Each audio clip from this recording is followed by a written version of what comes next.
The whistling spring wind carried a chill as Eleanor Harmon stepped off the train at Oak Ridge Station. Her gloved hands clutched a worn leather suitcase and a letter, the last correspondence from a man she'd never met but had agreed to marry. Smoothing her travel-wrinkled dress, she scanned the platform for the tall figure described in Thomas Blackwood's letters. The station was nearly empty as dusk settled over the small Montana town. No one came forward to claim her. Before we jump back in, tell us where you're tuning in from. And if this story touches you, make sure you're subscribed, because tomorrow I've saved something extra special for you. A few curious glances from locals drifted her way, but no welcoming committee. No future husband with flowers in hand, just the station master, who now approached with a grim expression that made Eleanor's stomach twist into knots. "Miss Harmon?" he asked, removing his cap. "I'm afraid there's been an incident at the Blackwood Ranch. Sheriff Miller requests your presence at his office immediately." As she followed the station master's directions through the unfamiliar streets, Eleanor had no idea that the new life she'd traveled 2,000 miles to begin was already shattered, or that she would soon find herself entangled in a murder investigation where all evidence pointed to the most likely suspect. Herself, Sheriff James Miller, had seen his share of violent deaths in Oak Ridge County, but something about Thomas Blackwood's murder gnawed at him differently. Perhaps it was the grisly scene at the ranch house, or maybe it was the timing, with Blackwood's mail-order bride scheduled to arrive the very next day. Now, watching the slender woman seated across from his desk, Miller couldn't decide if her pale, shocked expression was genuine or carefully crafted. "Miss Harmon," he began, studying her reaction. "I understand this is difficult news to receive, especially after your long journey, but I need to ask you some questions about your relationship with Mr. Blackwood." Eleanor's hands trembled slightly as she placed them in her lap. Her chestnut hair was pinned neatly despite her travels, and her blue-grey eyes, though red-rimmed, met his directly. "I never met Thomas in person, Sheriff," she said, her voice steadier than he expected. "We exchanged letters for 8 months after I responded to his advertisement in the Chicago Tribune. He seemed kind, hard-working, a good man offering a respectable life." Miller nodded, making a note in his leather-bound journal. "And you arrived today, on April 29th, as planned?" "Yes. The train was actually half an hour early. Thomas wrote that he'd meet me at 4 o'clock. The sheriff scratched his graying beard. "Mr. Blackwood was discovered at his ranch early this morning by his foreman, Jack Preston. According to the doctor, he'd been dead approximately 12 hours by then." Eleanor closed her eyes briefly. "Which means he was killed last night while I was still on the train from Chicago." "That's what we need to confirm," Miller replied, not unkindly. "Do you have your ticket stubs, anything that verifies your whereabouts?" She opened her handbag and produced several crumpled tickets, which Miller examined carefully. The dates and times aligned with her story, but he knew documentation could be falsified. Still, arranging a murder from a moving train would be quite a feat. "Did Mr. Blackwood mention any troubles in his letters? Enemies? Disputes over land or business?" Eleanor shook her head. "He wrote about his cattle ranch, the house he'd built, his plans to expand. There was mention of some tension with a neighboring rancher over water rights, but he didn't seem overly concerned." She hesitated. "In his last letter, though, he did say something strange." Miller leaned forward. "Go on." "He wrote that he had discovered something that would change everything. He promised to explain when I arrived." Eleanor's voice caught. "I assumed he meant something romantic or about our future together. Now I wonder." The office door swung open, and Deputy Charlie Watts entered, nodding respectfully to Eleanor before addressing Miller. "Sheriff, Docs, Hawkins finished the examination. Says Mr. Blackwood was struck from behind with a blunt object, probably that bloodied fireplace poker we found. But that's not what killed him. The deputy lowered his voice. His throat was cut, ear to ear, while he was unconscious. Doc says it was done by someone who knew what they were doing. Miller noticed Eleanor's face grow even paler. "Miss Harmon, are you all right?" "Yes," she whispered. "It's just so horrible to imagine." The sheriff exchanged a glance with his deputy. "Miss Harmon, where were you planning to stay in Oak Ridge?" "Thomas wrote that he'd have a room prepared at his ranch." She trailed off, realizing the implication. "That won't be possible now," Miller said. "The ranch is a crime scene, and besides, it wouldn't be proper. Mrs. Sullivan runs a respectable boarding house in town. We can arrange a room for you there." Eleanor nodded mutely. "One more thing," Miller added. "Did you and Mr. Blackwood discuss financial arrangements in your letters? His will, property, that sort of thing?" A flash of something, indignation, perhaps, crossed Eleanor's face. "Are you suggesting I traveled across the country to marry a man I'd never met, only to have him murdered before I arrived, all for money I didn't even know existed?" Miller's expression remained neutral. "I'm just gathering information, Ma'am. Mr. Blackwood was a wealthy man by local standards. His ranch is one of the largest in the county." "I didn't know that," Eleanor said quietly. "He described himself as comfortable but modest. I came here seeking a partnership, Sheriff, not a fortune." After arranging for Eleanor to be escorted to the boarding house, Miller sat back in his creaking chair, reviewing his notes. "What do you think, boss?" Deputy Watts asked, perching on the edge of the desk. "I think either Miss Harmon is telling the truth and is the unluckiest bride-to-be in Montana, or she's the most calculating killer I've ever met." Miller tapped his pencil against the desk. "Charlie, send a telegram to the Chicago police. Let's verify her background. And bring Jack Preston in for another interview. I want to know more about that water dispute Blackwood mentioned." The widow. Sullivan's boarding house sat on Maple Street, a well-maintained two-story building with lace curtains and a wraparound porch. The proprietress, a stout woman with kind eyes and a no-nonsense manner, showed Eleanor to a small but clean room on the second floor. "It's a terrible thing that happened to Tom Blackwood," Mrs. Sullivan said, plumping a pillow.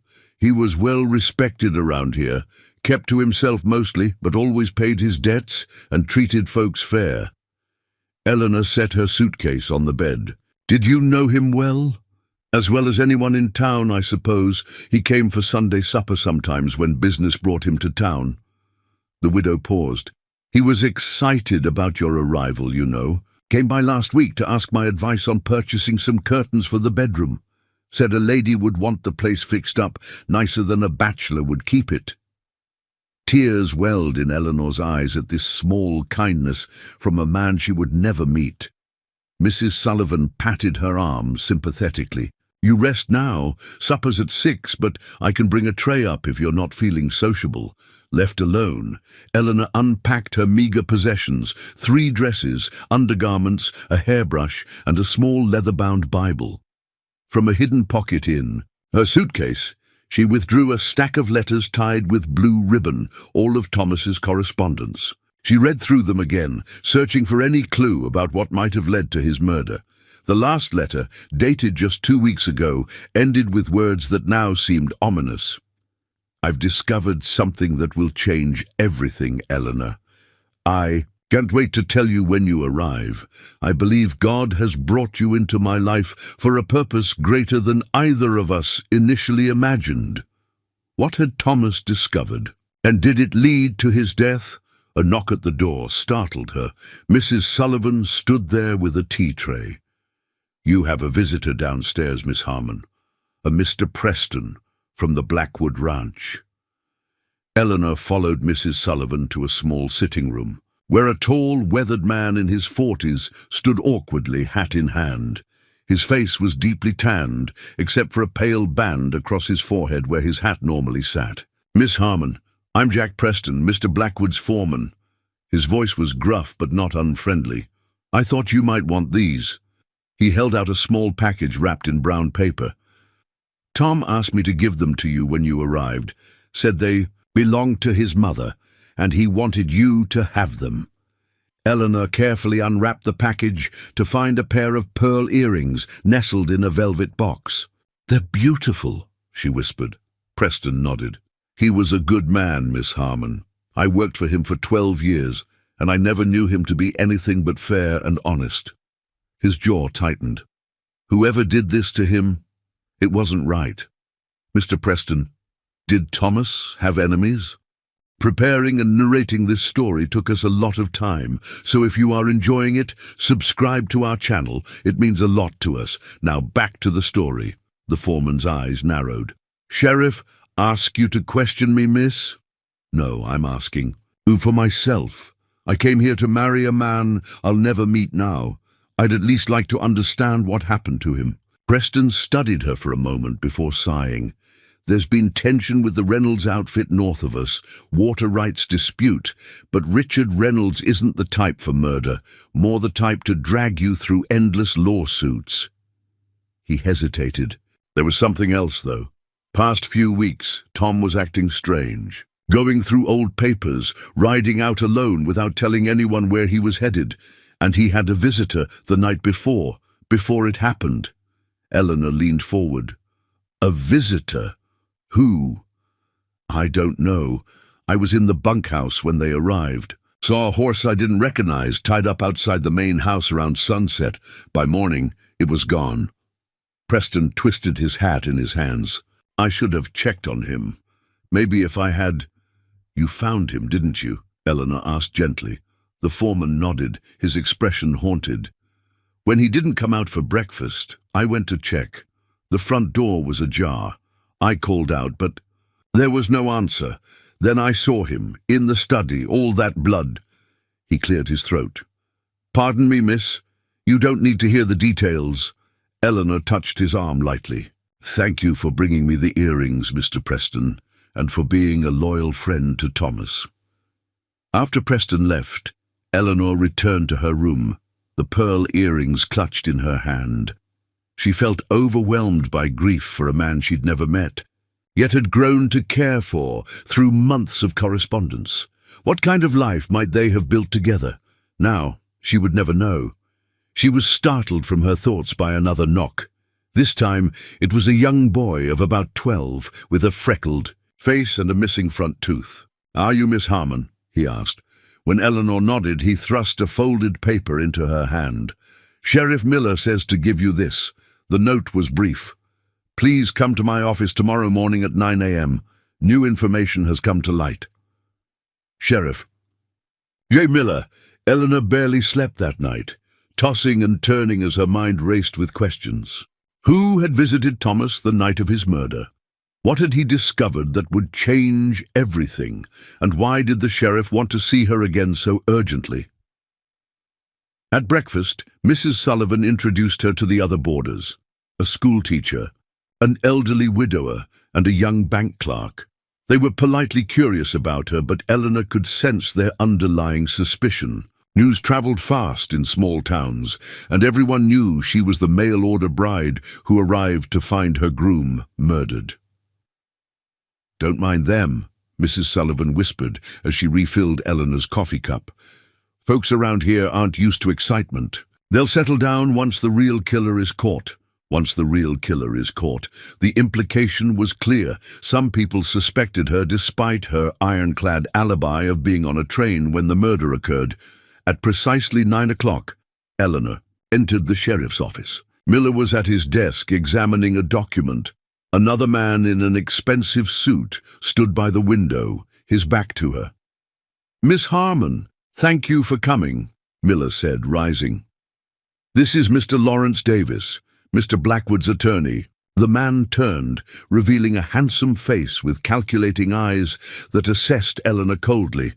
"Miss Harmon," he said with a nod, "I was just explaining to the sheriff the unusual situation we find ourselves in regarding Thomas's estate." Eleanor remained standing, her hands clasped tightly before her. "I don't understand what this has to do with me, Mr. Davis. Thomas and I weren't married." "No, but you were nearly so."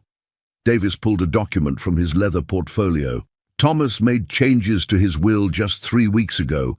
He left everything, the ranch, his savings, all assets, to his beloved fiancée, Eleanor Marie Harmon. Eleanor felt the blood drain from her face. That's impossible. He couldn't have. We'd never even met. Nevertheless, that's what the will states, Davis continued. Normally, there would be a waiting period for probate, but given the circumstances of his death, there may be additional complications. Sheriff Miller was watching her reaction carefully. Miss Harmon, did you have any prior knowledge of this arrangement? No, Eleanor exclaimed. I would never have accepted such a thing. It's inappropriate and it makes me look like you had motive, Miller finished for her. Yes, it does, except for one problem. You were on that train when he was killed. We've confirmed it with the conductor and 3 passengers who remembered you. Eleanor sank into a chair, relief washing over her. Then why am I here? Why tell me about this at all? Davis cleared his throat. Because, Miss Harmon, you should be aware that you now stand to inherit approximately $50,000 in property and assets, making you one of the wealthiest individuals in the county, if you can prove you had nothing to do with Thomas's death. The amount was staggering, more money than Eleanor could have earned in several lifetimes as a seamstress in Chicago. This makes no sense, she whispered. Why would he do this? Sheriff Miller leaned forward. That's what I'd like to know. Perhaps those letters of yours might shed some light. Eleanor straightened her shoulders. I'll bring them this afternoon. You're welcome to read them all, Sheriff. I have nothing to hide. As she stood to leave, Miller added, One more thing, Miss Harmon. We found something curious in Mr. Blackwood's study. A photograph of a woman who bears a striking resemblance. To you, dated 1879. The name written on the back is Margaret Sullivan. Eleanor frowned. I don't understand. Who is Margaret Sullivan? That's what I'm hoping you can tell me, Miller replied, because according to local records, Margaret Sullivan was Thomas Blackwood's mother, who disappeared 25 years ago under mysterious circumstances. Back at the boarding house, Eleanor paced her small room, thoughts whirling. Why would Thomas Blackwood leave everything to a woman he'd never met? And what was this bizarre connection to a photograph of his mother, who supposedly looked like her? She removed Thomas's letters from their hiding place and spread them on the bed, rereading passages she'd already committed to memory. His descriptions of Montana, the ranch, his hopes for their life together, none of it explained the mystery surrounding his death or his unusual will. A soft knock interrupted her thoughts.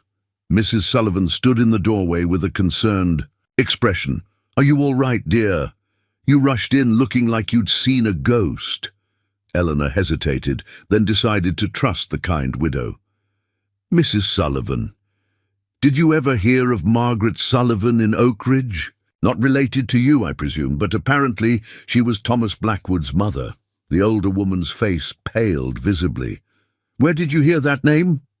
Sheriff Miller mentioned her. Said there was a photograph that looked like me. Mrs. Sullivan entered the room fully, closing the door behind her. Margaret Sullivan was my husband's sister, she said in a low voice. The family connection is why I took such an interest in Thomas over the years, though he never knew we were related. What happened to her? The sheriff said she disappeared 25 years ago. The widow sank onto the edge of the bed. Margaret married Edward Blackwood against her family's wishes. He was a hard man, prone to dark moods and violence when he drank, which was often. When Thomas was just 5 years old, Margaret vanished. Edward claimed she'd run off with a traveling salesman, but nobody believed it. Her voice grew tight. My husband always suspected Edward killed her, but there was never any proof. 6 months later, Edward died in a fall from his horse, and Thomas was raised by his uncle. Eleanor's mind raced. And you think I resemble her? Margaret? The moment you stepped into my boarding house, I thought I'd seen a ghost. You could be her daughter. The likeness is so strong. Mrs. Sullivan peered at Eleanor curiously. Where are you from originally, Miss Harmon? Before Chicago, I mean. Minnesota. My parents died in a fire when I was an infant. I was raised in an orphanage in St. Paul. The widow's eyes widened. What? Year were you born? 1898? I'm 27 now.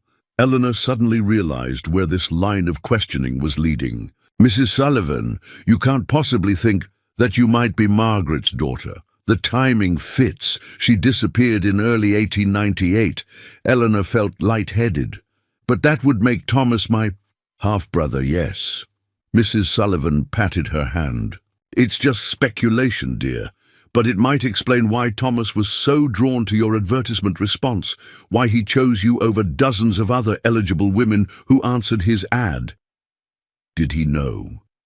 In his letters, he never indicated. I can't say. Thomas was a private man, but he was also thorough and intelligent.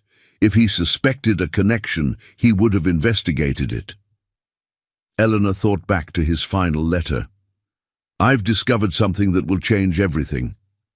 Had Thomas learned they were siblings? Is that what led to his murder? I need to tell Sheriff Miller about this, Eleanor said, gathering the letters. Mrs. Sullivan gripped her arm. Be careful, Eleanor.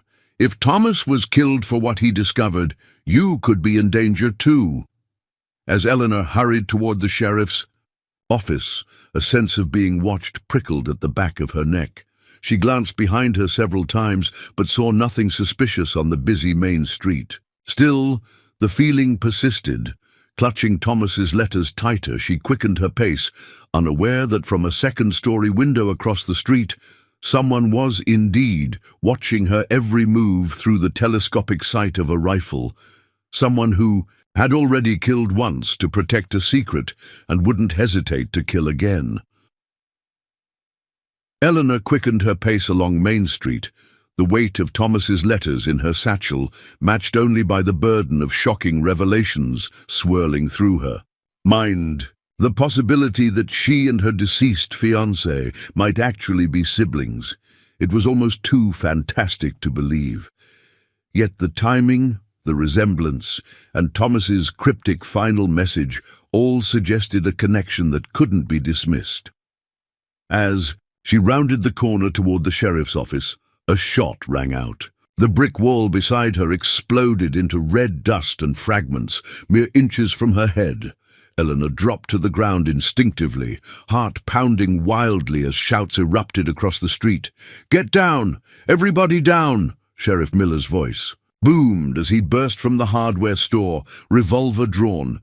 He sprinted toward Eleanor, crouching low. "Are you hit?"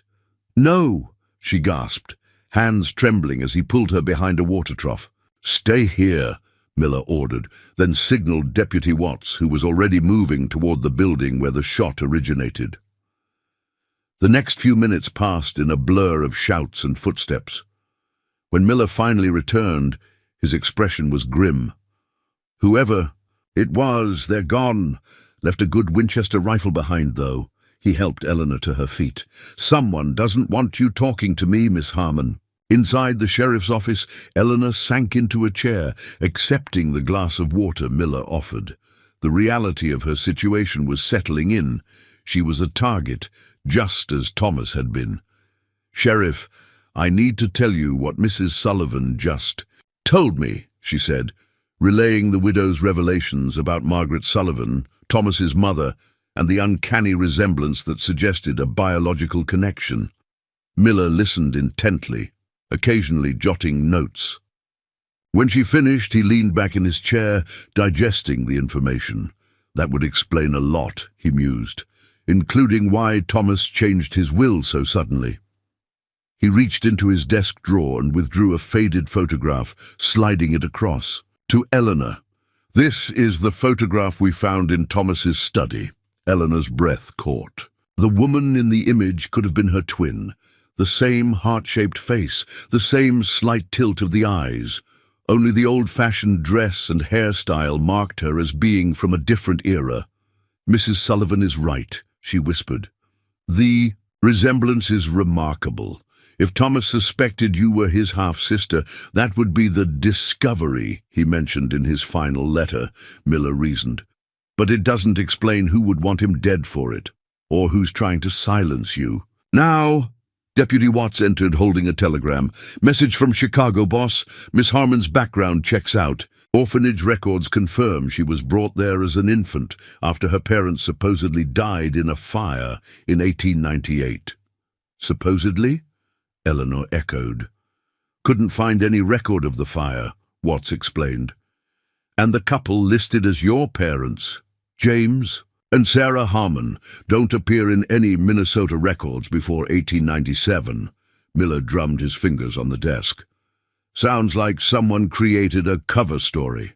Question is, who brought you to that orphanage, and why hide your true identity?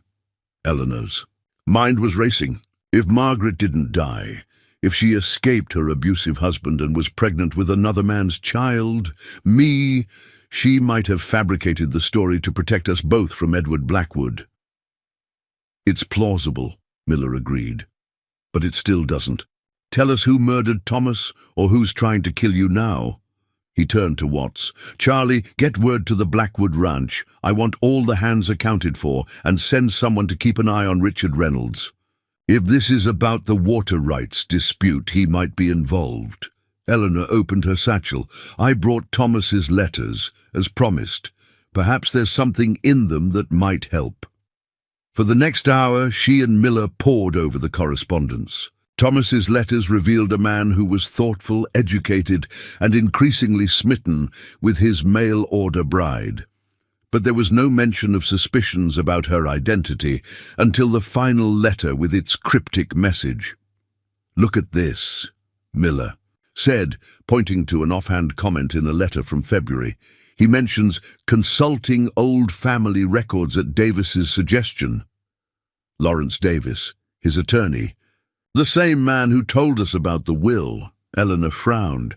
You think Mr. Davis knows something about this? I think it's worth asking him some pointed questions. Miller set the letter aside. In the meantime, Miss Harmon, you're not safe at the boarding house. Whoever shot at you today knows where you're staying. Where should I go? The safest place would be the jail cell, but I can't lock up an innocent woman. Miller considered for a moment. There's a small cabin behind my house. My late wife used it as a painting studio. You'll be safer there, and I can keep an eye on you. Eleanor gathered the letters, hesitating. Sheriff, if Thomas and I really are siblings and someone killed him because of what he discovered, what happens to his estate? Does it still come to me? That's a legal question for Mr. Davis. But I'd imagine it would, Miller replied. Either as his fiancée or as his next of kin, you'd have claim to it. Which reminds me, I should send a deputy to fetch your things from the boarding house. Eleanor nodded, feeling overwhelmed by the swift turn her life had taken. 3 days ago, she had been a Chicago seamstress with dreams of a simple married life in Montana. Now, she was a murder target, possible heiress, and the key to unraveling a decades-old family mystery. The sheriff's cabin was small but comfortable, with a wood stove, a narrow bed, and a small table with 2 chairs. Deputy Watts's wife had provided a basket of food and necessities, including a borrowed nightgown and a kerosene lamp. I'll be in the main house if you need anything, Miller told her, checking that the windows were securely latched. There's a pistol in the drawer by the bed, a Colt .32. Do you know how to use it? Yes, Eleanor replied, surprising him. The orphanage matron believed women should know how to defend themselves. She taught all the older girls. Miller nodded approvingly. I'll have a deputy patrolling outside through the night. Try to get some rest, Miss Harmon. Tomorrow we'll speak with Davis and see what he knows about Thomas's research into his family history. Left alone, Eleanor stoked the fire in the small stove and tried to calm her racing thoughts. The revelation that she might be Thomas's sister rather than his bride had upended everything. If true, it meant her entire life history. The fire, the orphanage, her very name might be based on lies. She unfolded the small portrait of Margaret Sullivan that Miller had allowed her to keep. The woman's eyes seemed to peer into her soul, asking questions Eleanor couldn't answer. Had Margaret fled an abusive husband, pregnant with another man's child? Had she abandoned an earlier child, Thomas, to save herself and her unborn baby? And if so, who was Eleanor's real father? The crackling fire and softly ticking clock eventually lulled her into a fitful sleep. She dreamed of trains and endless journeys, of searching for someone just beyond her reach. A sudden noise jolted her awake, a scraping sound at the window. Eleanor froze, listening intently. There it was again. Someone was trying to force the window open. Heart pounding, she silently reached for the pistol in the bedside drawer, then blew out the lamp to cloak the room in darkness. The window latch gave way with a soft click. A shadow moved against the moonlight filtering through the glass. Eleanor raised the pistol, aiming at the silhouette as a figure climbed through the opening. "Don't move," she commanded, her voice steadier than she felt. "I've got a gun pointed at you." The intruder stiffened, then spoke in a distinctly feminine voice. "Please don't shoot. I'm not here to hurt you." Eleanor's finger remained poised on the trigger. "Who are you?" "My name is Rachel Blackwood. Thomas was my brother. Sheriff Miller was furious when he discovered the nighttime intruder, but Rachel..." Blackwood's story was compelling enough that he didn't immediately arrest her. The three of them sat around the kitchen table in Miller's house as dawn broke over the eastern mountains. Rachel was in her early 30s, with the same blue eyes and strong jawline as her deceased brother. She had arrived in Oak Ridge secretly, after receiving an urgent telegram from Thomas just days before his murder. "He found Mother's journal," Rachel explained, hands wrapped around a steaming mug of coffee. "It was hidden in a compartment of an old desk he was planning to refinish for Eleanor's arrival. The journal revealed everything. That Mother didn't run away with another man, as Father claimed, but fled because she feared for her life. She was pregnant with another man's child." Eleanor's breath caught. "Me?" Rachel nodded. According to the journal, Mother had fallen in love with a man named William Carter, a surveyor who stayed with them briefly. When she discovered she was carrying his child, she knew Father would kill her if he found out, so she ran, but she couldn't take Thomas with her. Father would have hunted them down immediately. And Edward Blackwood's fall from his horse 6 months later, Miller asked, "Was that really an accident?" The journal doesn't say. Mother wrote that she planned to establish a new identity, have her baby, then find a way to reunite with Thomas when it was safe, but she never returned. Rachel's gaze shifted to Eleanor. When Thomas found the journal, he started investigating. He discovered records of an infant girl delivered to the St. Paul orphanage in 1898 with a substantial donation made anonymously to ensure her care. "That was me," Eleanor whispered. "But how did Thomas connect me to that infant?" "Your advertisement?" "Response," Rachel said. "You mentioned being raised in the St. Paul orphanage. The timing matched, and when Thomas saw your photograph, he knew. You look exactly like Mother." Miller leaned forward. "Why didn't Thomas simply tell Eleanor this in his letters?" "He wanted proof, absolute certainty, before upending her life with such news. He hired a private investigator to trace Mother's movements after she fled. The investigator discovered she had indeed given birth to a daughter in St. Paul, then contracted pneumonia and died shortly after. Her last act was arranging for the baby's care at the orphanage." Tears welled in Eleanor's eyes. "So my mother didn't abandon me. She died trying to protect me." "Yes," Rachel said gently, "and Thomas was overjoyed to discover he had a sister. That's why he changed his will, to ensure you would inherit your rightful share of the family property." Miller's expression remained skeptical. "This is all very moving, Miss Blackwood, but it doesn't explain why you broke into my cabin in the middle of the night instead of coming to see me directly." Rachel's face darkened. Because I believe Thomas was murdered by someone who didn't want this family's secret exposed. Someone who's been controlling the Blackwood estate for years and stands to lose everything if Eleanor is recognized as a legitimate heir. Lawrence Davis, Eleanor said suddenly. Thomas's attorney. The same, Rachel confirmed. Davis was father's attorney before Thomas inherited the ranch.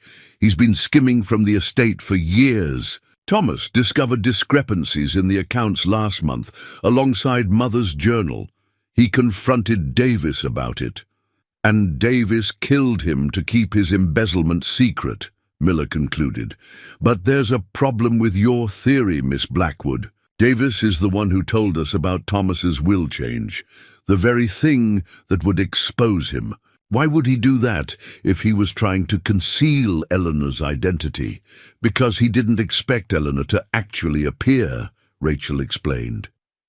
The will change was made, but Davis likely planned to challenge it after Thomas's death, claiming his client was not of sound mind. With Thomas dead and no bride appearing to claim the inheritance, the estate would have been tied up in probate for years, with Davis controlling the assets. You arrived and ruined his plan, Miller said to Eleanor. And now he's trying to eliminate you too. Eleanor shuddered. The shot fired at me yesterday, that was Davis. Or someone working for him, Rachel suggested. He wouldn't dirty his hands personally. Miller stood up, checking his sidearm. We need evidence, something that ties Davis directly to Thomas's murder. Without it, it's just speculation. What about Thomas's journals? Eleanor asked. If he documented his suspicions about Davis's embezzlement, that would establish motive. They weren't among the papers in his study, Miller replied. Just the old journal belonging to your mother. Rachel's eyes widened. The strong box. Thomas kept his personal journal in a strong box in his bedroom.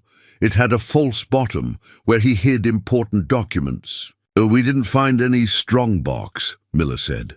Then Davis must have taken it, Rachel insisted. It would be the first thing he'd look for after killing Thomas. Miller stroked his chin thoughtfully. Davis lives in that big house on Willow Street. If he has the strong box, that's where he'd keep it. He looked at both women. I can't get a search warrant based on your suspicions alone. We need more. Eleanor straightened her shoulders. Then we'll have to get creative, Sheriff, because if we're right about Davis, he won't stop until I'm dead too. The plan was simple but risky. Eleanor would visit Davis's office, ostensibly to discuss her inheritance. She would wear a wire, a crude but effective device Miller had used in previous investigations. While Davis was distracted with Eleanor, Rachel and Deputy Watts would search his home for the missing strongbox. This is too dangerous, Miller objected. If Davis suspects anything, he won't hesitate to harm you. His office is on the main street, Eleanor countered. He won't try anything in broad daylight with people passing by. Besides, he thinks I'm ignorant of my connection to Thomas. As far as he knows, I'm just a mail-order bride concerned about my unexpected inheritance. Miller reluctantly agreed, but insisted on positioning himself in the barbershop across the street with a clear view of Davis's office. At precisely 10 o'clock, Eleanor entered the attorney's office, her heart pounding, beneath the thin wire taped to her chest.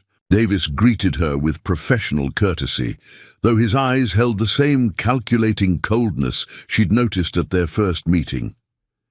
Miss Harmon, what a pleasant surprise. I trust you're recovering from your shocking introduction to our little town, as well as can be expected, Eleanor replied, taking the seat he offered. I've been thinking about what you told me regarding Thomas's will. It seems so unusual that he would leave everything to someone he'd never met. Davis smiled thinly. Love makes men do impractical things, Miss Harmon. Though I advised against such a rash decision, Thomas was quite insistent. Eleanor leaned forward slightly, ensuring the wire would pick up their conversation. Mr. Davis, did Thomas ever mention anything about his mother to you? I understand she disappeared many years ago. A flicker of something, annoyance, alarm, crossed Davis's face before his professional mask returned. Margaret Blackwood abandoned her family for another man. It was quite the scandal at the time, but ancient history now. Why do you ask? Sheriff Miller mentioned a photograph found in Thomas's study. A woman who apparently resembles me. Davis's fingers tightened almost imperceptibly on his pen. Coincidences are curious things, Miss Harmon, but I fail to see what Margaret Blackwood has to do with your inheritance. I was just wondering if Thomas ever suspected a connection between us, if that might be why he changed his will so suddenly. The attorney's face hardened. What exactly are you implying? Eleanor maintained an innocent expression. Nothing at all. I'm simply trying to understand Thomas's motivations. It seems strange that he would leave his entire estate to a stranger, unless... She hesitated deliberately. Unless he had reason to believe I wasn't a stranger at all, but family. Davis's eyes narrowed. Miss Harmon, I think you're letting your imagination run wild. Thomas changed his will because he was smitten with the idea of you. Nothing more. And yet, the timing is curious, Eleanor pressed. According to Sheriff Miller, Thomas changed his will just after consulting some old family records you helped him locate. The temperature in the room seemed to drop. Davis set down his pen and leaned back in his chair, studying her. With new intensity. You've been busy, haven't you, asking questions, forming theories. I'm simply trying to understand the situation I've found myself in, Eleanor replied evenly, though her pulse quickened at the dangerous shift in his demeanor. Let me give you some advice, Miss Harmon, Davis said, his voice silky but menacing. A smart woman in your position would collect her unexpected windfall and return to Chicago. Oak Ridge has a way of being unwelcoming to outsiders who pry into local matters. Is that a threat, Mr. Davis? Merely friendly counsel from your fiancé's attorney. He smiled, showing teeth. Montana can be a dangerous place for a woman. Alone. Accidents happen. People disappear. Eleanor felt a chill run through her. People like Margaret Blackwood? Davis's expression darkened further. Careful, Miss Harmon. Very careful. A sharp knock at the door interrupted the tense moment. Sheriff Miller entered without waiting for an invitation. Miss Harmon, I need you to come with me immediately, he said, his hand resting meaningfully on his holstered revolver. Mr. Davis, I suggest you stay right where you are. We have some matters to discuss. Outside, Miller guided Eleanor swiftly down the street toward his office. Watson Rachel found the strongbox, he murmured. Thomas's journal was inside, along with ledgers documenting Davis's embezzlement. And there's more. A button from Davis's distinctive brocade vest was found under Thomas's desk. We've got him. Eleanor's knees nearly buckled with relief. He was as good as confessed there, Sheriff. He threatened me. I heard every word, Miller confirmed, but the physical evidence is what will hang him. The button places him at the scene, and the journal establishes motive. As they reached the sheriff's office, a gunshot echoed from the direction they'd come. Miller drew his weapon. Get inside, he ordered, pushing Eleanor through the door before running back toward Davis's office. 20 minutes later he returned, his expression grim. Davis shot himself, left a note confessing to Thomas's murder. He handed Eleanor a folded paper. He left this for you. With trembling fingers, Eleanor unfolded the note. Miss Harmon, or should I say Miss Blackwood, your brother was a fool who couldn't leave well enough alone. For 20 years, I managed the Blackwood affairs, taking what was rightfully mine after Edward Blackwood promised me a partnership, then reneged.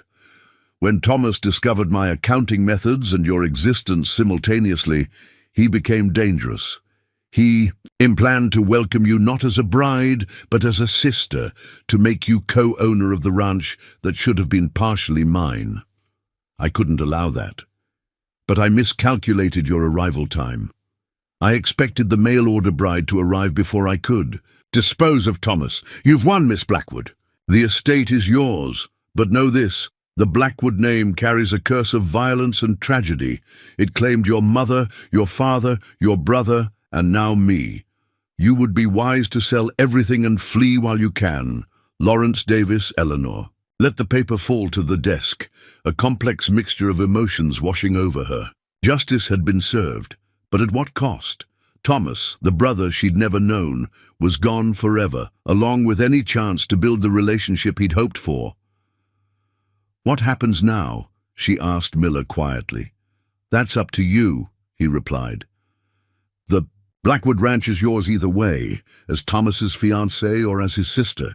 You could sell it, as Davis suggested, or I could stay," Eleanor finished. "Learn to run it with Jack Preston's help. Honor the brother I never had the chance to know." Rachel Blackwood entered the office, her face lighting up when she saw Eleanor. "They told me you were here. Is it true about Davis?" Eleanor nodded, passing her the confession note. As Rachel read, tears filled her eyes. "I should have been here," she whispered. "If I'd come when Thomas first wrote to me, maybe I could have prevented this." Eleanor took her hand. "We can't change the past, but we can honor Thomas's wishes. He wanted his family together again." She squeezed Rachel's fingers. "Will you stay? Help me learn about the ranch, about the Blackwoods, about our brother?" Rachel's eyes met hers, a smile breaking through her tears. "I'd like that. It's what Thomas would have wanted." Sheriff Miller cleared his throat. "Ladies, I hate to interrupt this touching moment, but there's still the matter of Thomas's funeral arrangements. As his family, you should decide." Family. The word echoed in Eleanor's mind. She'd come to Montana seeking a husband and found instead a sister, a history, and a home. The journey had been marked by tragedy, but also by truth and perhaps the beginning of healing for the Blackwood legacy. As she and Rachel left the sheriff's office together, Eleanor glanced at the distant mountains framing the Blackwood Ranch. Thomas had written that on clear days you could see forever from the ranch house porch. She hoped it was true. She had a feeling she might be staying for quite some time. 3 weeks had transformed Eleanor's life beyond recognition. The mail order. Bride, who'd stepped off the train, had become a ranch owner, a newfound sister, and the subject of Oak Ridge's most sensational gossip in decades. Lawrence Davis's suicide and confession had officially closed Thomas's murder investigation, but Eleanor discovered that justice didn't bring the closure she'd expected. Standing on the Blackwood Ranch's wide front porch, Eleanor watched the spring sunset paint the distant mountains in shades of amber and purple. Behind her, in what was now her home, she could hear Rachel moving about the kitchen, preparing supper. The two women had quickly formed a bond that transcended their unusual circumstances, half-sisters who'd never known each other, united by tragedy and shared blood. "Evening, Miss Blackwood," called Jack Preston as he crossed the yard toward the bunkhouse. The foreman had been invaluable during the transition, teaching Eleanor about ranch operations while maintaining the respect of the cowboys who'd initially been skeptical about taking orders from a woman. "Good evening, Mr. Preston," she replied. "How are the new calves doing?" "Thriving. We haven't lost a single one." He paused, hat in hand. "There's something you should know, though. Richard Reynolds came by the north pasture today while I was checking fences. Said he wants to meet with you about the water rights issue." Eleanor frowned. The neighboring rancher had been notably absent from Thomas's funeral and hadn't bothered to introduce himself to the new owner of the Blackwood Ranch. "Did he say what specifically he wants to discuss?" "No, ma'am. Just that it's urgent business that can't wait." Preston's tone made clear his opinion of Reynolds. "I told him you'd be at the county courthouse tomorrow morning for the property transfer proceedings. He said he'd find you there." Eleanor nodded her thanks as Preston continued to the bunkhouse. The water rights dispute that Thomas had mentioned in his letters remained unresolved, one of many loose ends she was still untangling. Rachel appeared in the doorway, wiping her hands on her apron. At 34, She was 7 years Eleanor's senior, but they shared the same heart-shaped face and expressive eyes that had been their mother's legacy. "I heard Jack mention Reynolds," she said. "Are you going to meet with him?" "I suppose I must, eventually. Better to address it directly than let it fester." Eleanor joined her sister in the warm kitchen that smelled of fresh bread and stew. "Have you ever met him?" Rachel shook her head. "Thomas mentioned him in letters, but never favorably. The Reynolds and Blackwood families have been at odds for generations, something about a land dispute that predates even our father's time." As they sat down to supper, Eleanor marveled at how quickly this house had begun to feel like home, despite the circumstances that had brought her here. The bedroom Thomas had prepared for his bride remained untouched. She'd chosen a smaller room overlooking the eastern pastures instead. "I was going through more of Mother's things today," Rachel said, passing a basket of bread. "I found this." She placed a small, leather-bound book on the table. "It's her personal Bible. Look at the inside cover." Eleanor carefully opened the fragile book. Written in faded ink was an inscription. "To my beloved Margaret, may your faith guide you through life's journey. With eternal love, William." "William Carter," Eleanor breathed. "My father." Rachel nodded. Mother must have cherished it. It was hidden in a compartment in her sewing box, along with this. She handed Eleanor a folded piece of paper, yellowed with age. It was a map of sorts, with markings that made little sense to Eleanor. A series of numbers ran along the bottom edge, and a particular location was marked with a small X. "What is this?" Eleanor asked, studying the cryptic notations. "I'm not certain," Rachel admitted, "but look at the date in the corner, March 1898. That's the month Mother fled. And these coordinates," she tapped the numbers, "they mark a location somewhere on Blackwood land, according to Jack." Eleanor's pulse quickened. "Do you think she hid something there? Something she couldn't take with her when she fled?" "It's possible. Tomorrow, after your meeting at the courthouse, we could ask Jack to help us locate the spot."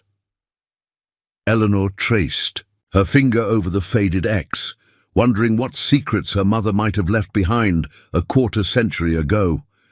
"Yes, I'd like that." The county courthouse bustled with morning activity as Eleanor completed the final paperwork, officially transferring the Blackwood estate into her name. Sheriff Miller had accompanied her into town, partly as a courtesy and partly, she suspected, out of lingering concern for her safety. "Quite a change from the life you expected when you boarded that train to Montana," Miller remarked as they descended the courthouse steps into the bright May sunshine. "Indeed," Eleanor agreed, though not entirely unwelcome despite the circumstances. "Miss Blackwood," the sharp call came from a tall, distinguished man with silver-streaked dark hair and an imposing presence. He approached with purposeful strides, his expensive attire marking him as a man of means. "Mr. Reynolds, I presume?" Eleanor responded coolly. The man offered a curt nod. "Richard Reynolds. I've been meaning to introduce myself since your arrival." His gaze flickered briefly to Sheriff Miller. "I was hoping we might speak privately about business matters." "Anything you have to say to Miss Blackwood can be said in my presence," Miller interjected. Reynolds's jaw tightened. "Very well, Miss Blackwood, I'll be direct. The water rights dispute between our properties has gone on long enough. I'm prepared to offer you a generous sum to purchase the northern section of your land, the section that includes Whispering Creek." Eleanor had studied the property maps carefully since taking ownership. The creek in question supplied water to both ranches, but its headwaters originated on Blackwood land. "And if I decline?" she asked. "Then we continue as adversaries rather than neighbors," Reynolds replied bluntly. "Your brother was stubborn about this matter. I had hoped you might be more reasonable." There was something in his tone, a veiled implication, that raised Eleanor's hackles. "Mr. Reynolds, I'm still learning about ranch operations, but I understand that water access is crucial. I won't make hasty decisions about property that's been in the Blackwood family for generations." Reynolds' eyes narrowed. "Family. Yes, I understand that's a recent discovery for you." His emphasis made it clear he knew about her true relationship to Thomas. "The Blackwood name carries significant weight in this county and significant burdens, perhaps more than you realize." "Is that a threat, Mr. Reynolds?" Sheriff Miller asked quietly. The rancher smiled coldly. "Merely an observation, Sheriff. History has a way of repeating itself in these parts." He tipped his hat to Eleanor. "Think about my offer, Miss Blackwood. I'll call on you properly next week for your answer." As Reynolds strode away, Eleanor exchanged a troubled glance with Miller. "That was unsettling." "Reynolds has always been ambitious," Miller said. "He's been trying to expand his holdings for years, but there was something more personal in his manner just now." Eleanor thought of the map hidden in her mother's Bible. "Sheriff, what do you know about William Carter, the man who was allegedly—" "My father?" Miller stroked his beard thoughtfully. "Not much. Before your time, of course. He came through Oak Ridge in the late 1890s, a government surveyor mapping the region. Stayed at the Blackwood Ranch for a couple of months while working. Left before anyone realized Margaret was in the family way." "A surveyor," Eleanor repeated slowly. "Who would have created maps?" "Indeed. Why do you ask?" Eleanor hesitated, then decided to trust Miller with the discovery. "Rachel found a map among our mother's possessions, dated March 1898, just before she fled. It marks a specific location on Blackwood land." Miller's interest was piqued. "A hidden cache, perhaps, not uncommon for folks in those days to bury. Valuables." "That's what we thought. We're planning to investigate the location today." "I'd suggest proceeding with caution," Miller advised. "Whatever your mother hid was important enough to mark, and after Reynolds's thinly veiled warnings, I'm inclined to think there might be connections we haven't yet uncovered." The location marked on Margaret's map proved difficult to find. Jack Preston, studying the faded document, determined that it referred to a remote corner of the property near the boundary with Reynolds's land. The area was heavily wooded and seldom visited, as it lay far from the main grazing pastures. Eleanor, Rachel, and Jack rode out after lunch, accompanied by a young ranch hand named Caleb Wilson. The spring day had turned unseasonably warm, and Eleanor was grateful for the wide-brimmed hat Rachel had lent her. "This terrain hasn't changed much in 25 years, Jack commented as they followed a narrow trail through pine forest. "Your mother would have known it well. This was her favorite riding area, according to old-timers who worked here before my time." The trail eventually opened onto a small clearing where a tumble-down stone structure stood, the remnants of a shepherd's hut, Jack explained, from the days when sheep rather than cattle dominated the region. "This matches the landmark on the map," Rachel said, comparing their surroundings to the drawing. "The X is marked just beyond that fallen oak." They dismounted, securing their horses to a sturdy pine. The fallen oak was massive, having come down years ago based on the moss covering its rotting trunk.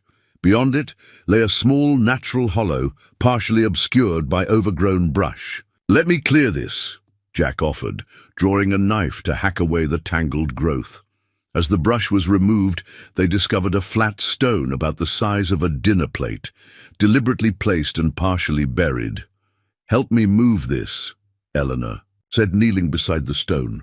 Together, she and Jack lifted the heavy slab, revealing a shallow cavity beneath. Inside lay a metal box, rusted but intact, about the size of a bread loaf. "It's locked," Rachel observed as Eleanor lifted it out. Jack examined the simple lock. "I can pick this open, if you'd like, or we can take it back to the ranch and find tools." "Please go ahead," Eleanor encouraged, curiosity burning within her. Using his knife and a pin from Rachel's hat, Jack worked the lock until it yielded with a rusty click. Eleanor carefully raised the lid. Inside lay several items wrapped in oilskin, protection that had preserved them from moisture despite their years underground. Eleanor unwrapped them gently. A small leather pouch containing jewelry, a wedding ring and a pendant, a packet of letters tied with faded ribbon, and most surprisingly, legal documents. "These are land deeds," Rachel said, examining the papers. "And surveys." Eleanor read through the first document, her brow furrowing in confusion. "This is a deed showing that William Carter purchased land adjacent to the Blackwood property, land that now belongs to the Reynolds Ranch. But look at the date, January 1898, just before Mother fled." Jack peered over her shoulder. "That parcel includes the headwaters of Whispering Creek, the very water source Reynolds is disputing with you now. And here's a survey map," Rachel added, unfolding a larger document. "It shows mineral deposits, gold and silver, located on that same parcel." Eleanor's mind raced. Mother knew about this. William Carter, my father, must have discovered the minerals during his government survey work. He purchased the land privately, knowing its value, but how did Reynolds end up with it? Jack wondered. Eleanor continued reading through the papers. Here, a letter from William to Mother. She scanned it quickly, her eyes widening. He was going to return for her after completing his assignment farther north. They planned to run away together with the profits from the mineral rights, but he never came back. And Edward Blackwood died in that suspicious riding accident 6 months after Mother disappeared, Rachel added, the implications dawning on her. What if it wasn't an accident? What if someone else knew about the mineral wealth and eliminated both Edward and William to claim the land? Eleanor pulled out the final document, a faded newspaper clipping reporting the death of William Carter in a mining accident in Idaho, dated April 1898. He never had the chance to return for her, and Mother, pregnant and alone, fled to St. Paul without knowing her lover was already dead. But how did Reynolds acquire land that legally belonged to William Carter? Jack asked. As if in answer, the sound of a rifle being cocked echoed through the clearing. An excellent question, Mr. Preston, came Richard Reynolds' voice from the tree line. He stepped into view, rifle aimed steadily at the group. Behind him emerged 2 armed men, and one I'd prefer remained unanswered. Eleanor rose slowly, clutching the documents. These deeds prove this land was never legally yours, Mr. Reynolds. You've been stealing Blackwood water for decades. Reynolds laughed coldly. Stealing? I merely claimed what was abandoned. Carter died without heirs, or so everyone believed. His gaze shifted to Eleanor. Until you arrived. You knew, Rachel accused. You recognized Eleanor's resemblance to Margaret immediately. That's why you were so eager to buy our northern section. The Blackwood water rights were always a convenient cover, Reynolds acknowledged. The real value lies beneath the ground. Gold, Miss Blackwood, enough to make. The water dispute seemed trivial by comparison. How did you know about the box? Eleanor demanded. I've had men watching the ranch since your arrival. When you and your sister rode out with a map, I became curious. Reynolds gestured with his rifle. Now, I'll take those documents and we can discuss a mutually beneficial arrangement. You mean like the arrangement you made with my father? Eleanor challenged. Did you arrange William Carter's accident after learning what he'd discovered on his surveys? A cold smile played on Reynolds' lips. Ancient history, Miss Blackwood. I was barely more than a boy then, eager to make my fortune. My father handled that in particular complication. And Thomas, Rachel demanded, her voice breaking, did you kill my brother too when he started investigating old property records? Thomas's death was unfortunate but necessary. Davis handled that matter, though I financed his solution. Reynolds stepped closer. The documents, Miss Blackwood, now! Eleanor glanced at Jack, who had subtly shifted his position, hand drifting toward his holstered revolver. Caleb, the young ranch hand, had disappeared during the confrontation. hopefully riding for help. "These papers make me the legal heir to William Carter's property," Eleanor said, stalling for time. "That includes the mineral rights you've been secretly exploiting for years." "Which is why you won't be leaving this clearing with them," Reynolds stated flatly. "I've built an empire on those resources. I won't surrender it to Edward Blackwood's bastard granddaughter."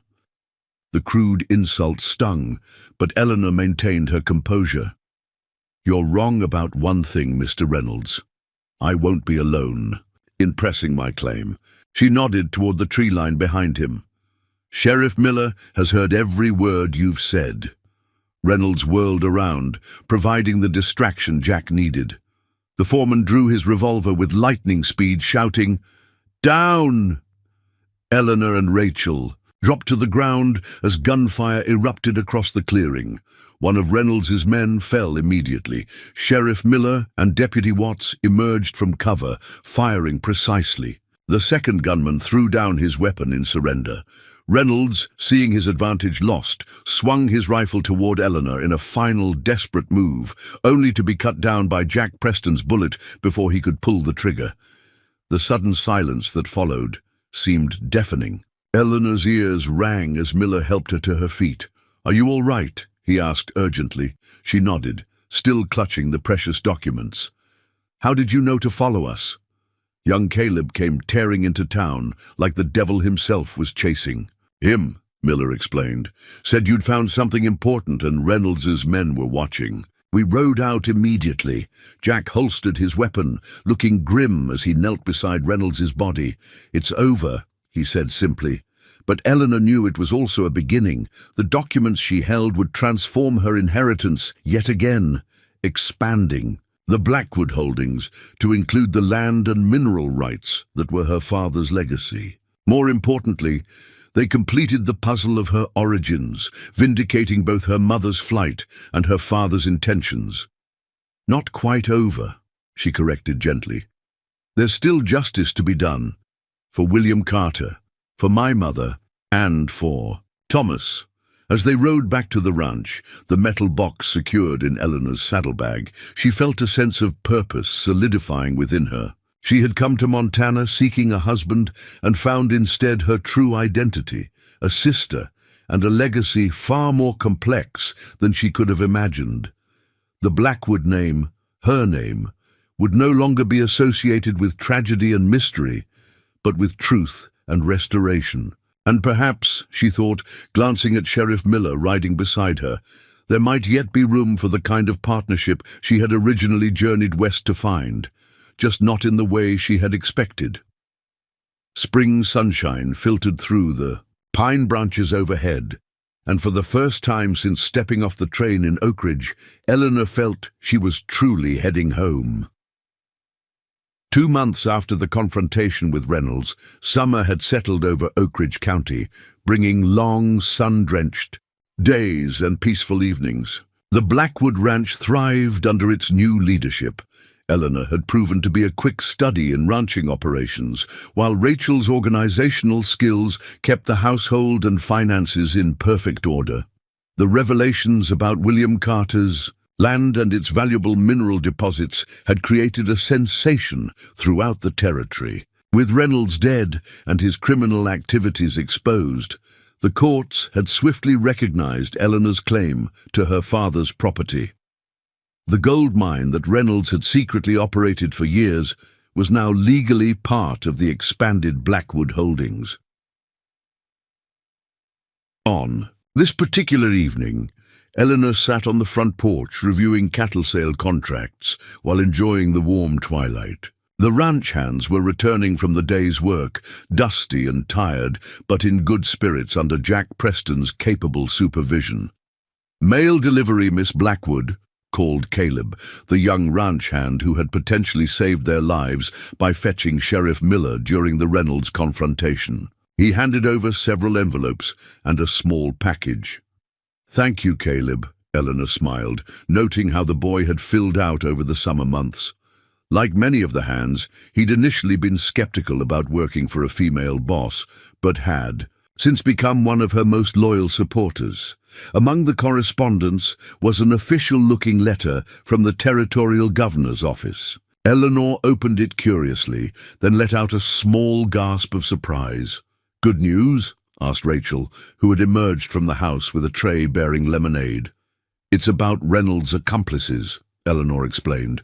"The surviving gunman has provided testimony confirming Reynolds' involvement in not only Thomas's murder, but also William Carter's death 27 years ago." She scanned the document further. "The governor commends us for uncovering the conspiracy and mentions that several other prominent citizens may be implicated in Reynolds' schemes." Rachel poured lemonade for them both. "Justice, at last, for Thomas, for Mother, and for your father." "Our father," Eleanor corrected gently. She had insisted that Rachel consider William Carter as much her father as Edward Blackwood, despite the lack of blood connection. After all, it was Carter's legacy that had ultimately brought the sisters together. The small package proved to contain a pocket watch, gold with intricate engravings. A note from Sheriff Miller explained that it had been recovered from Reynolds' personal safe and identified as having belonged to William Carter. As the rightful heir, Eleanor should have it. Holding the timepiece, Eleanor felt an unexpected connection to the father she'd never known. The watch still ticked, marking time, just as it had in Carter's pocket nearly 3 decades earlier. "Are you ready for tomorrow?" Rachel asked, interrupting Eleanor's reverie. Tomorrow marked the official opening of the Carter Memorial School, a project Eleanor had initiated using some of the proceeds from the mine. The schoolhouse would serve children from both the town and surrounding ranches, with particular scholarships set aside for orphans. "As ready as I'll ever be," Eleanor replied. Public speaking still made her nervous, despite her growing confidence in other areas. "Will you check my speech once more this evening?" "Of course, though it's already excellent." Rachel hesitated before adding, "Sheriff Miller will be attending, I understand." Eleanor felt a faint blush color her cheeks. Over the past months, James Miller had become a frequent visitor to the ranch, initially on official business related to the Reynolds case, but increasingly for social calls. His steady presence and quiet strength had become something Eleanor looked forward to, though neither had spoken openly about their developing feelings. "Yes, he mentioned he wouldn't miss it," she acknowledged, trying to sound casual. Rachel's knowing smile suggested she wasn't fooled. "I invited him to stay for supper afterward. I hope you don't mind." Before Eleanor could respond, the sound of approaching hoofbeats drew their attention. A rider was coming up the main road at a steady pace, not hurrying, but purposeful. As he drew closer, Eleanor recognized the lean figure of Lawrence Blake, the new editor of the Oak Ridge Gazette. "Miss Blackwood," Blake called, tipping his hat as he reined in his horse. "I hope I'm not intruding on your evening." "Not at all, Mr. Blake," Eleanor replied, though she was wary. The newspaper man had been persistent in his attempts to get her to share the complete story of Thomas's murder and the Reynolds conspiracy. "What brings you out so far from town?" Blake dismounted, retrieving a leather portfolio from his saddlebag. "Information I thought you should see before it becomes public knowledge." He climbed the porch steps, extending a collection of papers. "These arrived on today's train from Chicago." Eleanor accepted the documents cautiously. The top page was a telegraph transcript addressed to Blake from a private investigator in Chicago, one he'd apparently hired to research Eleanor's background more thoroughly. As she read, her expression shifted from curiosity to shock. Rachel moved closer, concerned. "Eleanor, what is it?" "According to this investigation," Eleanor said slowly, "I wasn't the only infant delivered to St. Paul's orphanage in the spring of 1898. There was another baby girl, brought in just 1 week later." She looked up at Blake. "Twins." "That's my theory. the editor confirmed. The orphanage records were deliberately separated to prevent any connection being made. The second child was adopted immediately by a wealthy Chicago family named Harrison. Eleanor's mind reeled with the implications. "Do you know what became of her?" "Elizabeth Harrison," Blake said, handing over a newspaper clipping featuring a society photograph of a young woman with Eleanor's eyes and jawline. "She's now married to Senator Walter Cunningham of Illinois." The resemblance was unmistakable, subtle, enough that strangers wouldn't notice, but to Eleanor it was like looking at a version of herself in finer clothes and a different hairstyle. "Does she know?" Rachel asked, voicing the question Eleanor couldn't formulate. "That's unclear," Blake admitted. "The Harrisons were informed that she was orphaned by a fire, the same story you were given. Whether they suspected more, I can't say." Eleanor carefully refolded the papers, her hands trembling slightly. A sister, an identical twin, living in Chicago, while she had been answering advertisements for mail-order brides. The universe had a strange sense of irony. "I'm telling you this now," Blake continued, "because the connection to Senator Cunningham makes this newsworthy beyond Oakridge. Once I publish, other newspapers will likely pick up the story." "You haven't published yet?" Eleanor asked, surprised. "By his restraint, no. I thought you deserved to decide how to proceed." "This is your family, Miss Blackwood." Eleanor studied the newspaperman with new respect. "Thank you for that courtesy, Mr. Blake. I would like the opportunity to contact Elizabeth before this becomes public knowledge." Blake nodded. "I can hold the story for 1 week. That should give you time to send a private telegram." After Blake departed, Eleanor sat in stunned silence, the photograph of Elizabeth Harrison Cunningham in her hands. Rachel settled beside her, placing a comforting arm around her shoulders. "Just when we think all the secrets have been revealed," Rachel murmured. "Mother never mentioned twins in her journal," Eleanor said. "Why separate us? Why not keep us together?" "At the orphanage? Perhaps she feared you would be easier to track if you remained together," Rachel suggested. "Or maybe she arranged the adoption for Elizabeth as added protection, hiding one child in plain sight while the other remained safely anonymous." Eleanor gazed at the photograph, studying the confident woman who shared her blood, but not her experiences. Senator's wife Elizabeth Cunningham had likely never mended torn clothing for pennies or considered becoming a mail-order bride out of financial necessity. Their lives couldn't have been more different. "What will you tell her?" Rachel asked gently. "The truth," Eleanor decided, "about Mother, about William Carter, about Thomas and the Blackwood legacy. She deserves to know her history, even if she chooses not to acknowledge it publicly." As twilight deepened into dusk, Eleanor contemplated how differently her life might have unfolded if she had been the one adopted by the Harrisons, or if she and her twin had remained together. The series of chances and choices that had led her to Montana seemed both random and somehow destined. She had arrived seeking a husband and found a family history richer and more complex than she could have imagined. Now that family might expand, again with the discovery of a twin sister. Tomorrow she will send a telegram to Elizabeth Cunningham. Tonight she would add this latest development to the journal she had begun keeping, a true accounting of the Blackwood Carter legacy for future generations.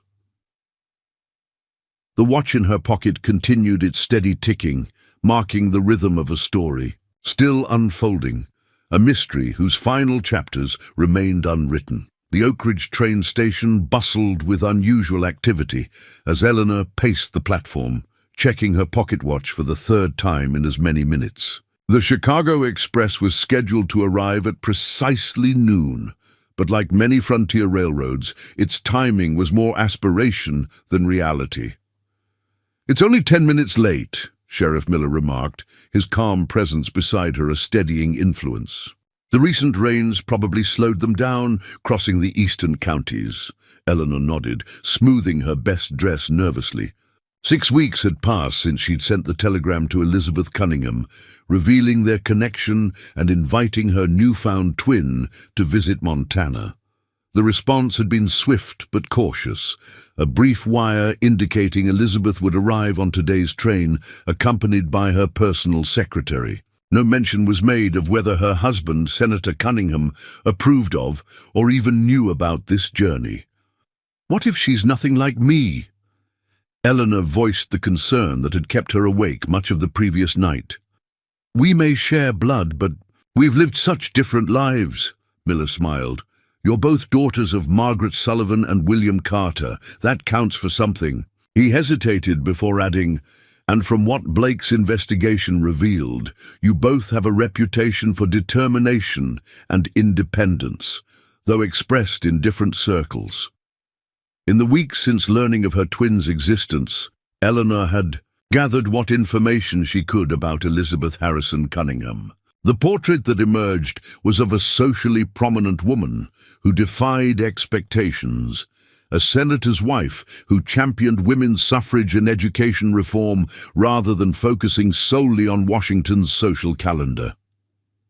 A distant whistle announced the approaching train, sending a flutter of anxiety through Eleanor's stomach. Rachel, who had been speaking with the station master, returned to her side.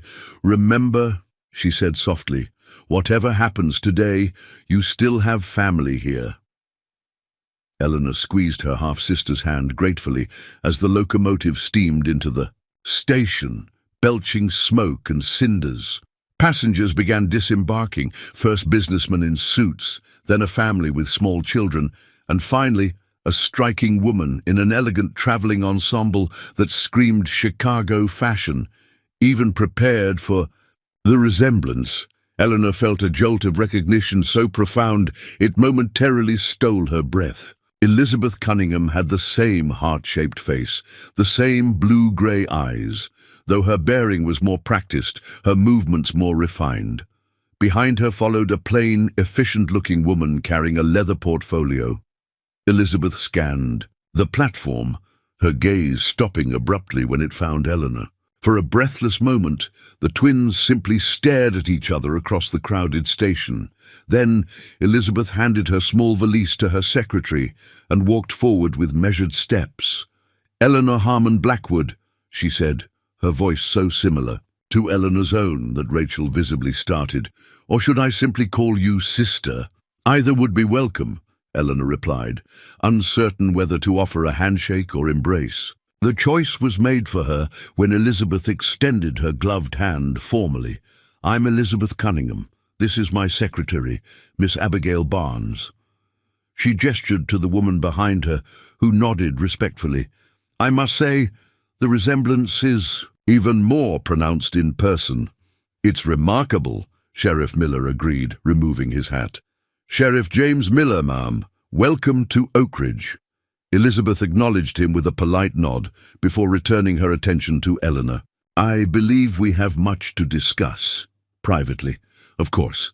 I've arranged rooms for you at the Grand Hotel, the finest accommodation in town. We can talk there or at the ranch, whichever you prefer." "The hotel will do for now," Elizabeth decided. "Abigail will need to send telegrams confirming our safe arrival." As they made their way to the waiting carriage, Eleanor noticed how heads turned to observe the nearly identical women. By nightfall, the news of Elizabeth's arrival would spread throughout Oak Ridge, adding fresh fuel to the gossip that had only recently begun to subside. At the Grand Hotel, the finest establishment in Oak Ridge, though modest by Chicago standards, Eleanor and Elizabeth settled in a private parlor, while Rachel tactfully suggested showing Miss Barnes to her room to freshen. Up after the journey, alone with her twin, Eleanor found herself uncharacteristically tongue-tied. Elizabeth removed her hat and gloves, revealing an elegant coiffure that accentuated the fine bone structure they shared.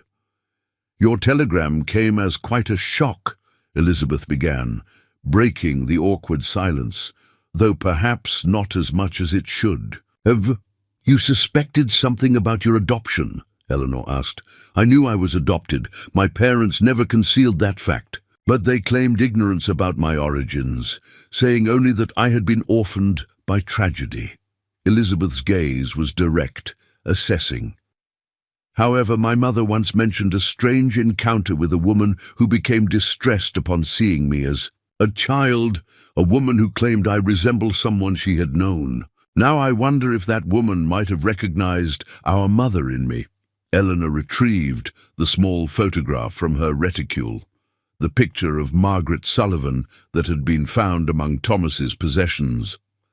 "This is her," she said, passing it to Elizabeth. "Our mother." Elizabeth studied the image intently, her composed facade briefly slipping to reveal emotion. "I've wondered about her my whole life," she admitted quietly. "What she looked like, who she was, why she gave me up." She looked up at Eleanor. "Your letter mentioned a journal." "Yes, discovered among Thomas Blackwood's possessions after his murder. It details how she fled her abusive husband while pregnant, fearing for her life. Our lives." Eleanor hesitated before adding, "The journal never mentions twins, however. That revelation came later, through the newspaper editor's investigation." "How do we know this journal is authentic?" Elizabeth asked, her natural caution asserting itself. "This story seems fantastic. Gold mines, murdered fiancés who turn out to be half-brothers, long-lost twins. It reads like a dime novel." "I understand your skepticism," Eleanor acknowledged. "The journal's authenticity was verified by Mrs. Sullivan, our mother's sister-in-law, who recognized the handwriting, and the subsequent discoveries about the gold mine and property deeds have been legally validated." Elizabeth rose, walking to the window that overlooked Oakridge's main street. "You must understand my position, Eleanor. I'm married to a United States senator with political aspirations. A scandal involving illegitimacy, bigamy, and murder would be devastating to his career. I'm not asking you to acknowledge our connection publicly," Eleanor assured her.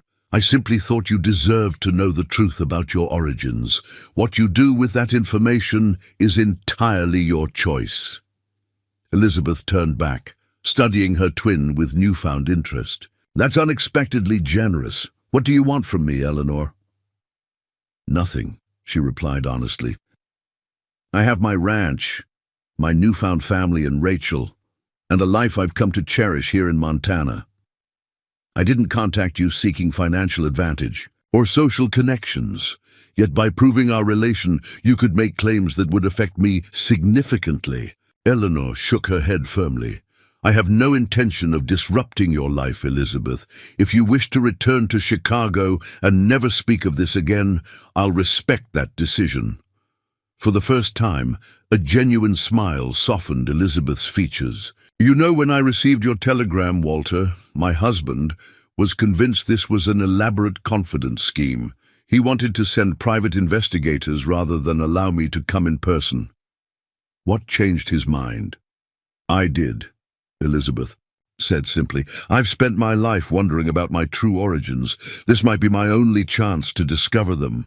Besides," she added with a hint of the stubborn determination Eleanor recognized in herself, "I've never allowed my husband to make decisions for me." Eleanor smiled. "We may have more in common than appearance, it seems." "Perhaps."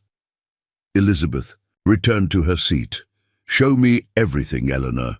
The journal, the deeds, all the evidence about our parents. I want to understand exactly what happened." For the next several hours, Eleanor shared the full story. From Thomas's discovery of Margaret's journal to Reynolds's murderous conspiracy, she produced the documents found in the buried metal box, including William Carter's love letters to Margaret that revealed their passionate affair and plans to escape together. As twilight fell, Elizabeth sat quietly, absorbing the final pieces of the complex narrative. "Our mother was remarkably brave," she said finally, "to flee an abusive husband, deliver twins alone, and arrange for our separate futures to protect us. She sacrificed everything for us," Eleanor agreed, including her life in the end. And our father died never knowing about us. But he loved her deeply. That's clear from his letters. Eleanor hesitated. I have something of his. She removed William Carter's pocket watch from her dress pocket. This was recovered from Reynolds's possession as his daughter's. It belongs to us both. Elizabeth accepted the timepiece, running her fingers over its engraved surface. Carter and Sullivan. Forever, she read the inscription aloud. He had their names engraved together. A promise of their future that never came to be, Eleanor said softly. Elizabeth returned the watch. You should keep this. I have my adoptive father's watch. It seems fitting you should have our birth father's. A knock at the parlor door interrupted their conversation. Sheriff Miller entered, his expression unusually somber. Pardon the intrusion, ladies, but something's happened that you both should know about. He removed his hat. A telegram just arrived from Chicago for Miss Barnes. Senator Cunningham has suffered a stroke. He's alive but in serious condition. Elizabeth paled visibly. I need to return immediately. She turned to Eleanor. I'm sorry, but... Of course, Eleanor interjected. Family obligations come first. When does the eastbound train depart? Tomorrow morning, Miller supplied. I've already asked the station master to reserve compartments. Elizabeth nodded gratefully. Thank you, Sheriff. To Eleanor, she added, we've only just found each other and now I must leave. We've waited 27 years, Eleanor replied gently. A little longer won't matter. Later that evening, after Elizabeth had retired to prepare for her hasty departure, Eleanor found herself walking with Sheriff Miller through the hotel's small garden. The summer night was warm, fragrant with blooming roses. I'm sorry your reunion was cut short, Miller said, his hand resting lightly on Eleanor's arm. At least it happened, she replied. Elizabeth knows the truth now, whatever she chooses to do with it. She paused, then added, she invited me to visit Chicago when her husband's health improves. I think she's not quite ready to let go of this connection, despite her concerns about scandal. And will you go? Eleanor considered the question. Perhaps, someday, but not soon. She smiled up at him. My life is here now, James. The ranch, Rachel, the school project, everything that matters to me is in Oak Ridge. The sheriff's expression softened as he recognized his given name on her lips, a subtle but significant shift in their relationship. I'm glad to hear that, he said quietly. Oak Ridge has become a better place with you in it. In the gentle privacy of the garden, James Miller finally gave voice to feelings that had been growing since their first meeting. Eleanor, I know your arrival here was under the most unusual circumstances, and you've faced more upheaval in a few months than most people experience in a lifetime. But I've come to care for you deeply. Eleanor felt a warmth bloom in her chest that had nothing to do with the summer evening. As I have for you, James. I'm not a wealthy man, he continued, and the life of a sheriff's wife would be very different from running the territory's largest ranch. But if someday, when you've had time to settle into your new life, you might consider... Eleanor placed her fingers gently against his lips. James Miller. Are you planning to propose to me in some distant hypothetical future? He smiled against her fingers. I suppose I am in my clumsy way. Then may I suggest that when that day comes, you simply ask the question directly? Her eyes sparkled with affection. I've learned that life offers no guarantees of tomorrow. When you're ready to ask, I'll be ready to answer. The sheriff's laugh was soft and warm as he took her hand in his. I'll remember that advice, Miss Blackwood. The following morning, Eleanor accompanied Elizabeth to the train station. The twins had spoken privately over breakfast, cementing their newfound bond despite the brevity of their meeting. I've left something for you with Miss Barnes, Elizabeth said as they waited for boarding to be announced. Letters, my life story of sorts, so you can know who I am, just as I now know who you are. I'll treasure them, Eleanor promised, and I've taken the liberty of having copies made of all the documents you showed me, particularly Mother's journal.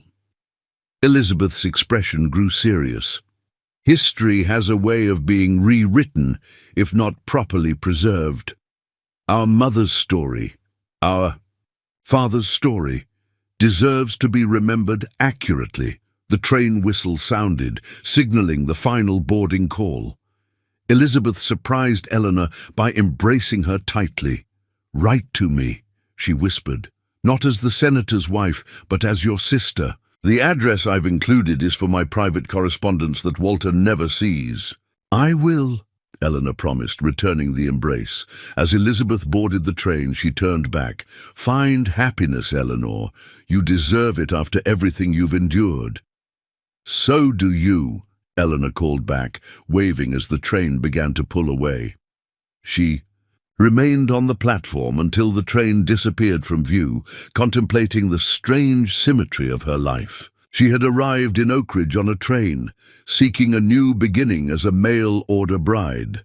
Now she stood watching another train depart, having discovered her true identity, her family history, and perhaps a future with James Miller that would be built on truth rather than convenience. Turning from the platform, Eleanor saw Rachel and the sheriff waiting patiently nearby. This was her family now, her half-sister who had welcomed her without hesitation, the steadfast lawman whose quiet strength had supported her through every revelation, and the memory of a brother she'd never had the chance to know. And somewhere far to the east, on a train bound for Chicago, was the twin sister who completed a circle begun 27 years ago when Margaret Sullivan made the desperate, loving choice to separate her daughters to protect them. "Ready to go home?" Rachel asked as Eleanor approached. Home. Not the Chicago tenement where she'd scraped by as a seamstress, not the orphanage where she'd grown up wondering about her origins, but the Blackwood Ranch with its sprawling pastures and distant mountains, the legacy that had been waiting for her all along. "Yes," Eleanor replied, taking Sheriff Miller's offered arm with a smile that promised future possibilities. "I'm ready to go home." Snow blanketed the Blackwood Carter Ranch on Christmas Eve, transforming the landscape into a pristine white canvas under the bright Montana moon. Inside the main house, warmth and festivity prevailed as Eleanor put the finishing touches on the holiday decorations. Evergreen boughs adorned the mantels, their fresh scent mingling with the aromas of cinnamon and baking bread from the kitchen where Rachel supervised the holiday meal preparations. The past 2 months had been a whirlwind of activity, marked by both triumphs and challenges. Sheriff Miller's investigation into Victor Reynolds had yielded surprising results. The supposed nephew was actually a former business associate of Richard Reynolds, with no legitimate claim to the estate. The forged documents presented by Hollister had been expertly crafted, but ultimately exposed as fraudulent when James traced their paper to a manufacturer that hadn't existed during William Carter's lifetime. The culprit behind the scheme had been none other than Lawrence Davis's son, Robert, who had secretly colluded with his father in the embezzlement from the Blackwood estate. Following his father's suicide, Robert had hatched the elaborate plan to reclaim control of the now profitable mine using a hired imposter and forged historical documents, with the legal threat neutralized and Robert Davis awaiting trial for fraud and criminal conspiracy. Eleanor had been free to focus on wedding preparations. The ceremony was scheduled for New Year's Day, a hopeful beginning symbolizing the fresh start she and James were creating together. "The parlor looks beautiful," James said, entering with an armload of firewood. He stoked the fire, then joined Eleanor by the Christmas tree they had decorated with handmade ornaments and candles. "Are you ready for tomorrow's festivities?" "Nearly," she replied, adjusting a silver star at the top of the tree. "The special gift I've been waiting for arrived this afternoon." James raised an eyebrow. "The mysterious package from Chicago?" Eleanor nodded, a secretive smile playing on her lips. For weeks, she had maintained correspondence with Elizabeth through Abigail Barnes, their letters exchanging news of Eleanor's engagement and Elizabeth's continued efforts to manage her husband's controlling behavior. After the Reynolds forgery scheme had been exposed, Eleanor had sent all the details to her twin, including newspaper clippings about Robert Davis's arrest. Elizabeth's most recent letter had contained a surprising revelation. Senator Cunningham was planning a Western campaign tour after the new year, and she had convinced him to include Montana in their itinerary. The opportunity to meet again, this time with Walter Cunningham's knowledge of their connection, though not its full extent, filled Eleanor with nervous anticipation. "Will you tell me what's in the package now, or must I wait until morning?" James asked, slipping an arm around her waist. "It's not actually for you," Eleanor confessed. "It's something I've arranged for Rachel, a special surprise." The sound of sleigh bells interrupted their conversation as a carriage approached through the snow. Rachel appeared from the kitchen, wiping flour from her hands. "Are we expecting visitors tonight?" she asked, peering through the frosted window. "Indeed we are," Eleanor replied with barely contained excitement. "Our Christmas celebration is about to expand." James opened the front door to reveal Jack Preston, assisting a woman from the carriage, a slender figure bundled against the cold in a fine fur coat, her face partially obscured by a fashionable hat. "Elizabeth?" Rachel gasped, recognizing Eleanor's twin despite her winter attire. But as the visitor stepped into the light of the entryway, Rachel froze. The woman before them was not Elizabeth Cunningham, but an elegant stranger with familiar eyes, eyes that widened with emotion as they fell upon Rachel. "Rebecca," the woman whispered, her gloved hands trembling as she removed her hat. "My darling." "Rebecca," Rachel's face was drained of color. "Mother?" Eleanor stepped forward to support her sister, who seemed on the verge of collapse. "Rachel, meet Josephine Carter Wilson, William Carter's sister and our aunt. She's come all the way from Boston to meet us both." The revelation hung in the air like frost crystals, delicate and transformative. Josephine moved forward with halting steps, her gaze never leaving Rachel's stunned face. "I never thought I'd see you again," Josephine said, her voice thick with emotion. "When my brother William died, I tried to find Margaret, to tell her and to help. By the time I traced her to St. Paul, she was already gone, and you—" Her voice broke. "They told me you had been claimed by your father's family, that Edward Blackwood's brother had taken you to Montana Territory." Rachel struggled to find her voice. "You knew about me all this time?" "I never stopped searching," Josephine confirmed. "For years, I hired investigators to find any trace of Margaret Sullivan's children. They located records of twin girls delivered to the St. Paul orphanage, one adopted immediately by the Harrisons, the other remaining at the orphanage. But you had vanished completely." Eleanor guided both women to the parlor where they settled. Before the crackling fire, James discreetly withdrew to help Jack with Josephine's luggage, giving the family privacy for this extraordinary reunion. "Elizabeth helped me find her," Eleanor explained to Rachel. "When I wrote about your connection to William Carter, she had her investigators look into his family. They discovered Josephine living in Boston, a widow who had spent decades searching for her brother's children. I received Eleanor's letter just 3 weeks ago," Josephine continued, removing an aged photograph from her handbag. "This is William, my brother, with me and our parents taken in 1895. Rachel accepted the photograph with trembling hands. The family resemblance was unmistakable. William Carter had the same determined jawline and intelligent eyes that Rachel saw in her own mirror. "But I'm not actually his daughter," Rachel said softly. "I'm Edward Blackwood's child.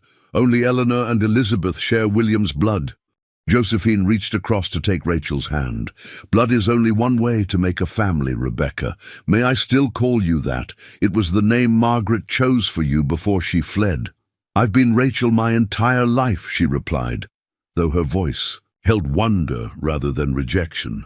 "But I wouldn't mind hearing about the name my mother selected." "She loved you desperately," Josephine assured her. "William's letters spoke of how Margaret feared for your safety, how she planned to return for you once she and her new baby were established somewhere safe. She never intended to leave you permanently with Edward." As the evening progressed, Josephine shared stories of William Carter's life, his brilliance as a surveyor, his passionate nature, his deep love for Margaret Sullivan that had transformed him from a cautious academic into a man willing to risk everything for love. "He sent me this letter," Josephine said, producing a yellowed envelope from an inner pocket of her coat. Just days before his death, he wrote that he had secured a future for himself and Margaret, that they would collect her daughter, you, Rachel, and build a new life together. Her eyes glistened with unshed tears. The mining accident that killed him was never fully explained. After reading Eleanor's account of Reynolds' actions, I now wonder if it was truly an accident at all. "The truth has a way of emerging, even decades later," Eleanor observed, thinking of all the secrets that had unraveled since her arrival in Oakridge just 8 months earlier. When James and Jack returned, they brought with them a special delivery, a large trunk from Josephine's carriage. "These belonged to William," she explained as Jack set the trunk before them. "His personal effects, scientific instruments, journals and survey notes. I've kept them all these years, hoping someday to pass them to his children." She smiled at both sisters. Now that day has come. The evening transformed into an impromptu family celebration as they explored the contents of William Carter's trunk, a tangible connection to the father Eleanor had never known, and the man who would have become Rachel's stepfather had fate not intervened. Among the treasures was a leather-bound journal filled with Carter's precise handwriting, including detailed notes about the Montana Territory, and sketches of the landscapes that would eventually become the Blackwood Carter Ranch. Most precious of all was a small portrait of Margaret Sullivan, painted by Carter himself, capturing the vibrant spirit and beauty that had captivated him. As midnight approached, James cleared his throat. "I believe this celebration calls for an adjustment to our plans." He glanced at Eleanor, who nodded her agreement. "If Reverend Thompson is amenable, Eleanor and I would like to move our wedding forward to tomorrow, Christmas Day, so that Josephine can be present." "Are you certain?" Rachel asked, though her eyes shone with approval. "All the arrangements were made for family and close friends," Eleanor completed, "and now our family has unexpectedly grown. I can't imagine a more perfect time to begin our marriage than with all of you present." Josephine clasped her hands together. "What a wonderful Christmas gift that would be, to see William's daughter wed to such a fine man. He would have been so proud, Eleanor." As the others discussed the amended wedding plans, Eleanor slipped away to her study. From her desk drawer, she withdrew Elizabeth's most recent letter and the cameo brooch her twin had sent. Though Elizabeth couldn't be physically present tomorrow, Eleanor would wear the brooch as a symbol of their connection. The letter contained news that Eleanor hadn't yet shared with the others. Elizabeth was expecting a child in the summer. Senator Gunningham, delighted at the prospect of fatherhood strengthening his political image, remained unaware that Elizabeth had secretly begun making arrangements to secure her financial independence from him. The Western tour would include meetings with her own attorneys in Denver, a precaution inspired by Eleanor's experiences with those who had tried to control the Blackwood legacy. "Planning your escape?"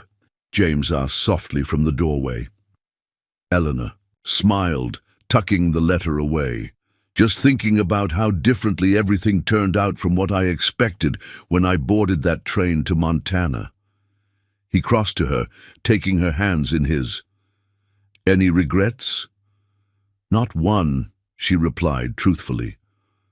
"Though I do wonder sometimes about the life I might have had if Thomas had lived, if I had become his wife rather than discovering I was his sister." "The path matters less than where it leads," James said, his thumb brushing over her engagement ring, "and yours led you exactly where you were meant to be." Christmas morning dawned clear and brilliant, the fresh snow gleaming like diamonds under the winter sun. Word had spread quickly about the change in wedding plans, and by noon the Blackwood Carter ranch house overflowed with guests, townspeople, ranch hands, and friends who had gathered to witness the union of the mail-order bride who had found her true destiny and the steadfast sheriff who had helped her uncover the truth. Eleanor wore a simple gown of ivory satin, not the elaborate wedding dress she had originally commissioned, but one that Rachel had helped her select from her growing wardrobe. Elizabeth's cameo brooch adorned her bodice, while at her throat hung a locket containing miniature portraits of Margaret Sullivan and William Carter that Josephine had brought as a wedding gift. Rachel served as her maid of honor, radiant in blue velvet that highlighted the family resemblance between the sisters despite their different fathers. Josephine, elegant in grey silk, had been given the honor of representing the mother of the bride. As Reverend Thompson began the ceremony in the flower-filled parlor, Eleanor's gaze met James's with perfect understanding. Their journey together had begun with murder and mystery, but it would continue with love and truth, the strongest possible foundation for the future they would build. "I, Eleanor Marie Blackwood Carter, take thee, James William Miller, to be my lawfully wedded husband," she said clearly, her voice carrying to every corner of the room. The names she now claimed, Blackwood from the brother she'd never truly known, Carter from the father she'd only recently discovered, were no longer a burden of mystery, but a proud heritage. After exchanging rings and vows, the couple turned to face their assembled guests as Reverend Thompson introduced them for the first time as Sheriff and Mrs. James Miller. "Though I'll always be a Blackwood Carter too," Eleanor whispered to her new husband as they received congratulations. "Some legacies are too important to set aside." "I wouldn't have it any other way," James replied, his pride in her evident to all who observed them. The celebration continued throughout the day and into the evening, with music and dancing, festive, food and flowing champagne. As twilight fell, Eleanor found a quiet moment to step onto the porch with Rachel and Josephine, gazing out at the snow-covered landscape that had become home. "I sent a telegram to Elizabeth this morning," Eleanor told them, letting her know about the wedding and Josephine's arrival. "I hope that someday soon all the branches of our family can gather here together." "We'll make it happen," Rachel assured her, linking arms with both women. "After all, if there's one thing the past year has taught us, it's that nothing is impossible when it comes to family." Josephine nodded agreement. William and Margaret would be so proud to see this moment. Their daughters united, their legacy secured, their love story finally completed through you. From inside came the sound of James calling for his bride. Eleanor smiled at her sister, a newfound aunt. "I believe this is just the beginning of our family's story, not the end." As she rejoined the celebration inside, Eleanor caught sight of her reflection in the parlor mirror, a confident woman surrounded by love, far removed from the desperate seamstress who had once answered a stranger's advertisement. The mail order bride who had arrived to tragedy had found something far more precious than the marriage of convenience she had sought. She had found truth, family, and a love born of choice rather than necessity. Outside, snow began to fall again, soft and gentle, covering the tracks of the past and preparing a clean slate for the future. Inside the warmth of the Blackwood Carter ranch house, Eleanor Miller embraced her new husband, surrounded by the family she had never expected to find and the love she had never dared to hope for. The mystery that had begun with Thomas Blackwood's murder had led to the greatest gift of all, the truth of who she really was and the certainty of where she truly belonged. Summer 1926 golden sunshine bathed the expanded porch of the Blackwood Carter ranch house as Eleanor Miller rocked gently. In her favorite chair, a leather-bound journal open on her lap. 6 months had passed since her Christmas Day wedding to James, bringing changes that continued to reshape her world in unexpected ways. The sprawling property had flourished under joint management, Eleanor handling the business affairs while James maintained his position as sheriff, at least until the upcoming election when he planned to step down and devote himself fully to the ranch. Rachel had officially changed her name to Rachel Rebecca Blackwood Carter, embracing both sides of her heritage while continuing to oversee the horse breeding program that had become renowned throughout the territory. Most surprising of all was Aunt Josephine's decision to remain in Montana rather than return to Boston. The 60-year-old widow had purchased a comfortable house in town and established herself as a respected member of the Oak Ridge community, teaching music lessons to local children and helping Eleanor document the complex family history that continued to unfold. "More lemonade, Eleanor?" Josephine called from the doorway, a pitcher in hand. "Please," Eleanor replied, closing her journal as her aunt joined her on the porch. "I've been recording the latest developments. Future generations might not believe our story without meticulous documentation." Josephine smiled, refilling Eleanor's glass. "Speaking of documentation, another letter arrived from Elizabeth today. Seems the senator's Western campaign tour is back on schedule for August." Eleanor's heartbeat quickened. After 3 postponements, does she truly think they'll come this time? Her letter suggests Walter's presidential ambitions have overridden his reservations about Montana connections. The territorial mining industry represents significant campaign donors he can't afford to ignore. The prospect of Elizabeth's visit, now complicated by the birth of her son William Thomas Cunningham 2 months earlier, had become something of a family joke after repeated cancellations. Senator Cunningham had found numerous excuses to remove Montana from their itinerary, clearly uncomfortable with his wife's connection to the infamous Blackwood Carter legacy, despite its now respectable status. "I won't believe they're coming until I see them step off the train," Eleanor said, thinking of the nursery she had prepared for her nephew's visit, the 3rd time she had refreshed it in anticipation. Josephine settled into the adjacent rocking chair. Elizabeth is determined.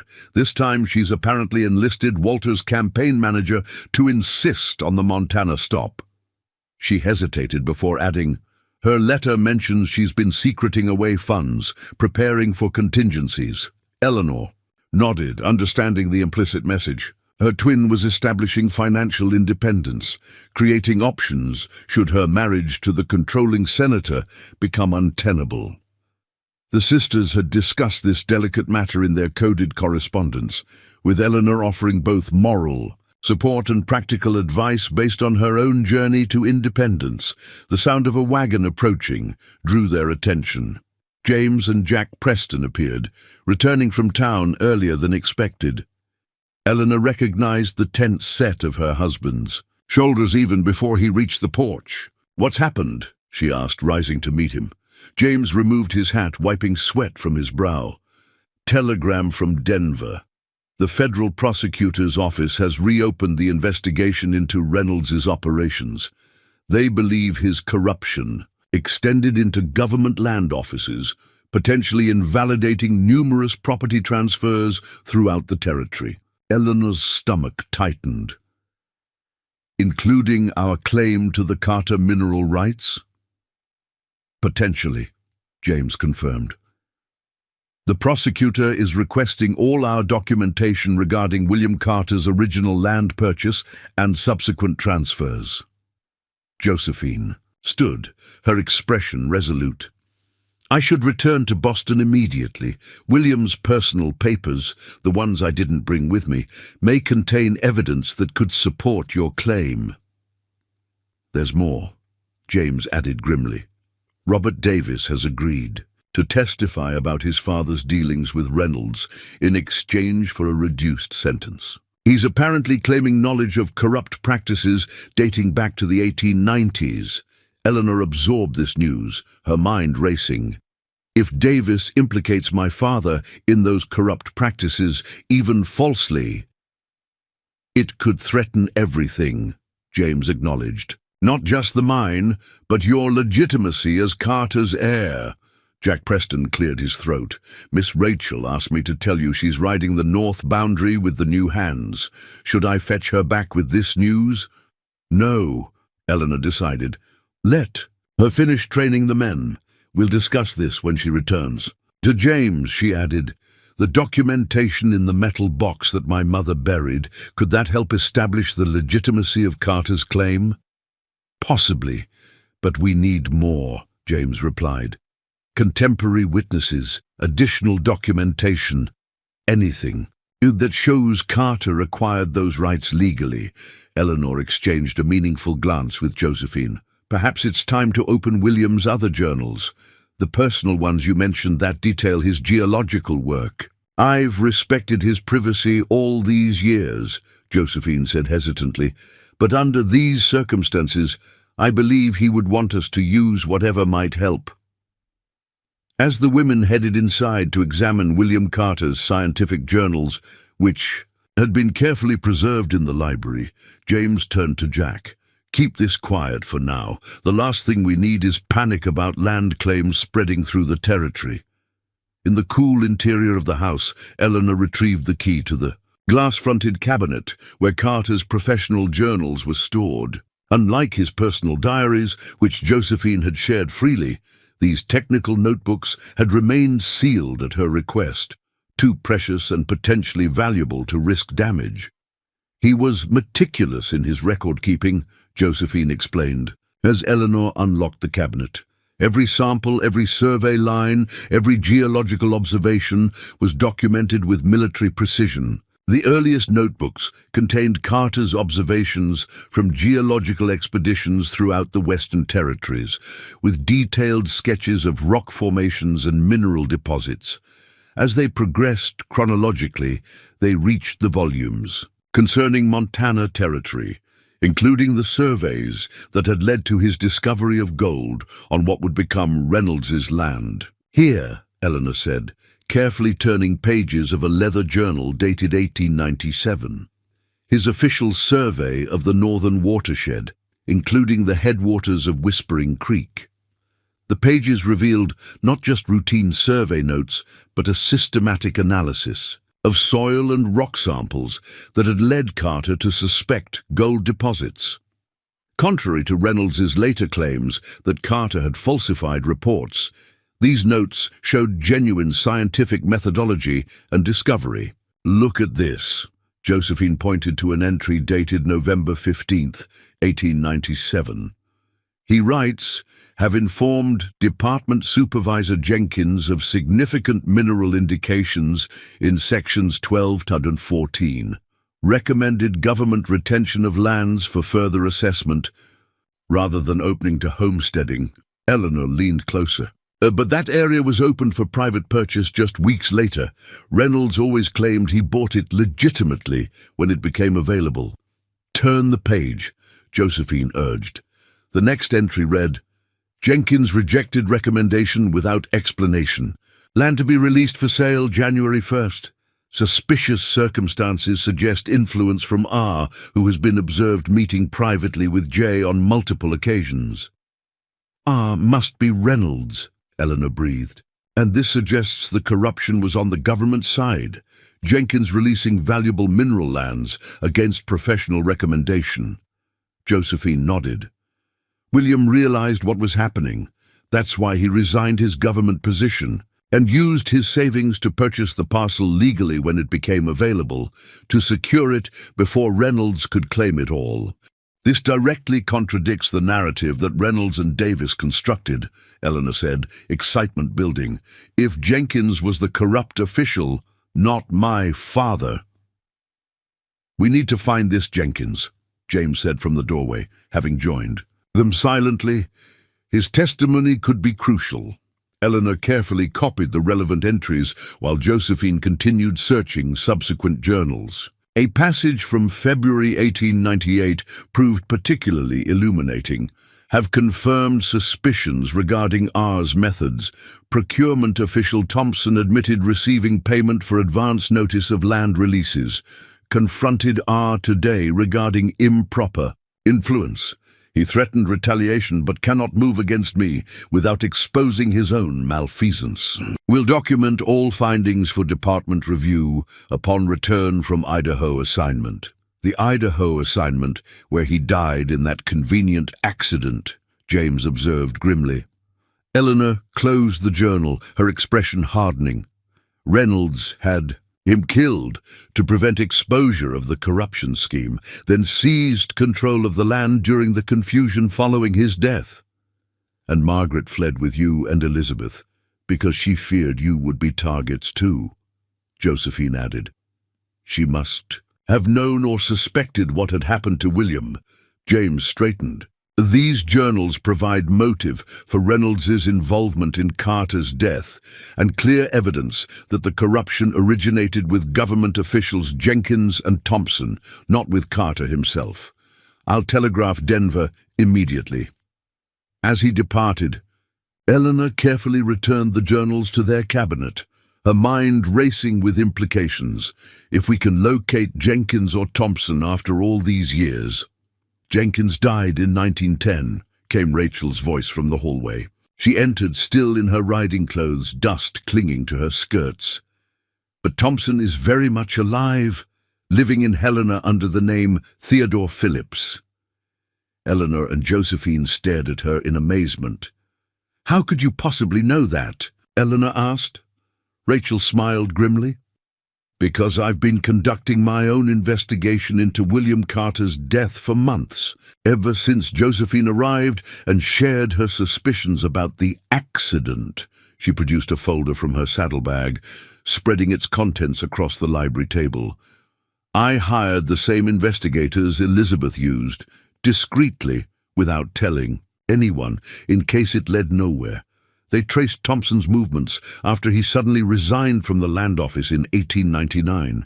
He changed his name, but he couldn't change his distinctive handwriting or his gambling habits." Eleanor examined the documents, carefully compiled evidence tracing Thompson's activities through various Western territories until his eventual settlement in Montana's capital city, where he now lived as a respectable retired gentleman. "Rachel. Rebecca Blackwood Carter," Eleanor said slowly. "You continue to amaze me." "He's our link to proving William's innocence and Reynolds' corruption," Rachel replied. "And I've arranged for him to visit Oakridge next week under the pretense of considering an investment in our horse breeding program." Josephine clasped her hands to her chest. "After 28 years, we might finally prove what really happened to my brother." The next days passed in a flurry of activity as they prepared for both Thompson's visit and the potential legal battle over the mineral rights. Eleanor's training as a seamstress served her well as she meticulously repaired and preserved William Carter's journals, ensuring their legibility for official review. James made discreet inquiries about Phillips or Thompson, confirming Rachel's findings while establishing a security presence around the ranch. If Reynolds's former associates learned of their investigation, the danger could escalate quickly. The morning Thompson was scheduled to arrive, Eleanor found Rachel in the family cemetery, standing before the memorial marker they had erected. "For Thomas Blackwood, I never thanked him properly," Rachel said softly as Eleanor joined her. "If Thomas hadn't placed that advertisement for a mail-order bride, if you hadn't answered it, if he hadn't recognized your resemblance to our mother, none of this would have unfolded." Eleanor placed her hand on the cool stone. "His death was The beginning of truth, though he paid a terrible price for his discovery. "Do you ever wonder what might have happened if you had actually married him?" Rachel asked. "If Reynolds and Davis hadn't intervened?"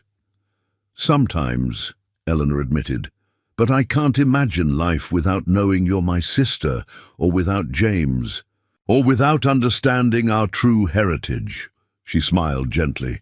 "Thomas set events in motion that brought justice and healing to our family, even though he couldn't have foreseen the outcome." As they walked back toward the house, the future stretched before them, filled with both challenges and promise.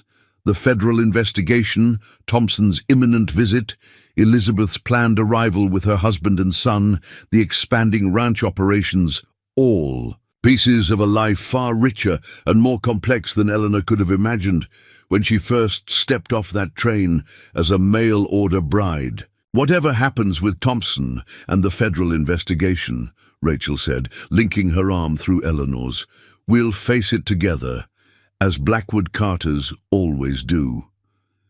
Eleanor nodded, drawing strength from that certainty as they approached. The house where James waited on the porch, his steady presence a reminder of how far she had come and how much she had gained since that fateful spring day when she arrived in Oak Ridge to find her groom murdered and her life forever changed. The mystery that had begun with Thomas Blackwood's death had evolved into something more profound, a journey of discovery that continued to unfold with each passing season, revealing new dimensions of family, justice, and love that transcended even the most carefully hidden secrets of the past. Up next, you've got two more standout stories right on your screen. If this one hits the mark, you won't want to pass these up. Just click and check them out, and don't forget to subscribe and turn on the notification bell so you don't miss any upload from us.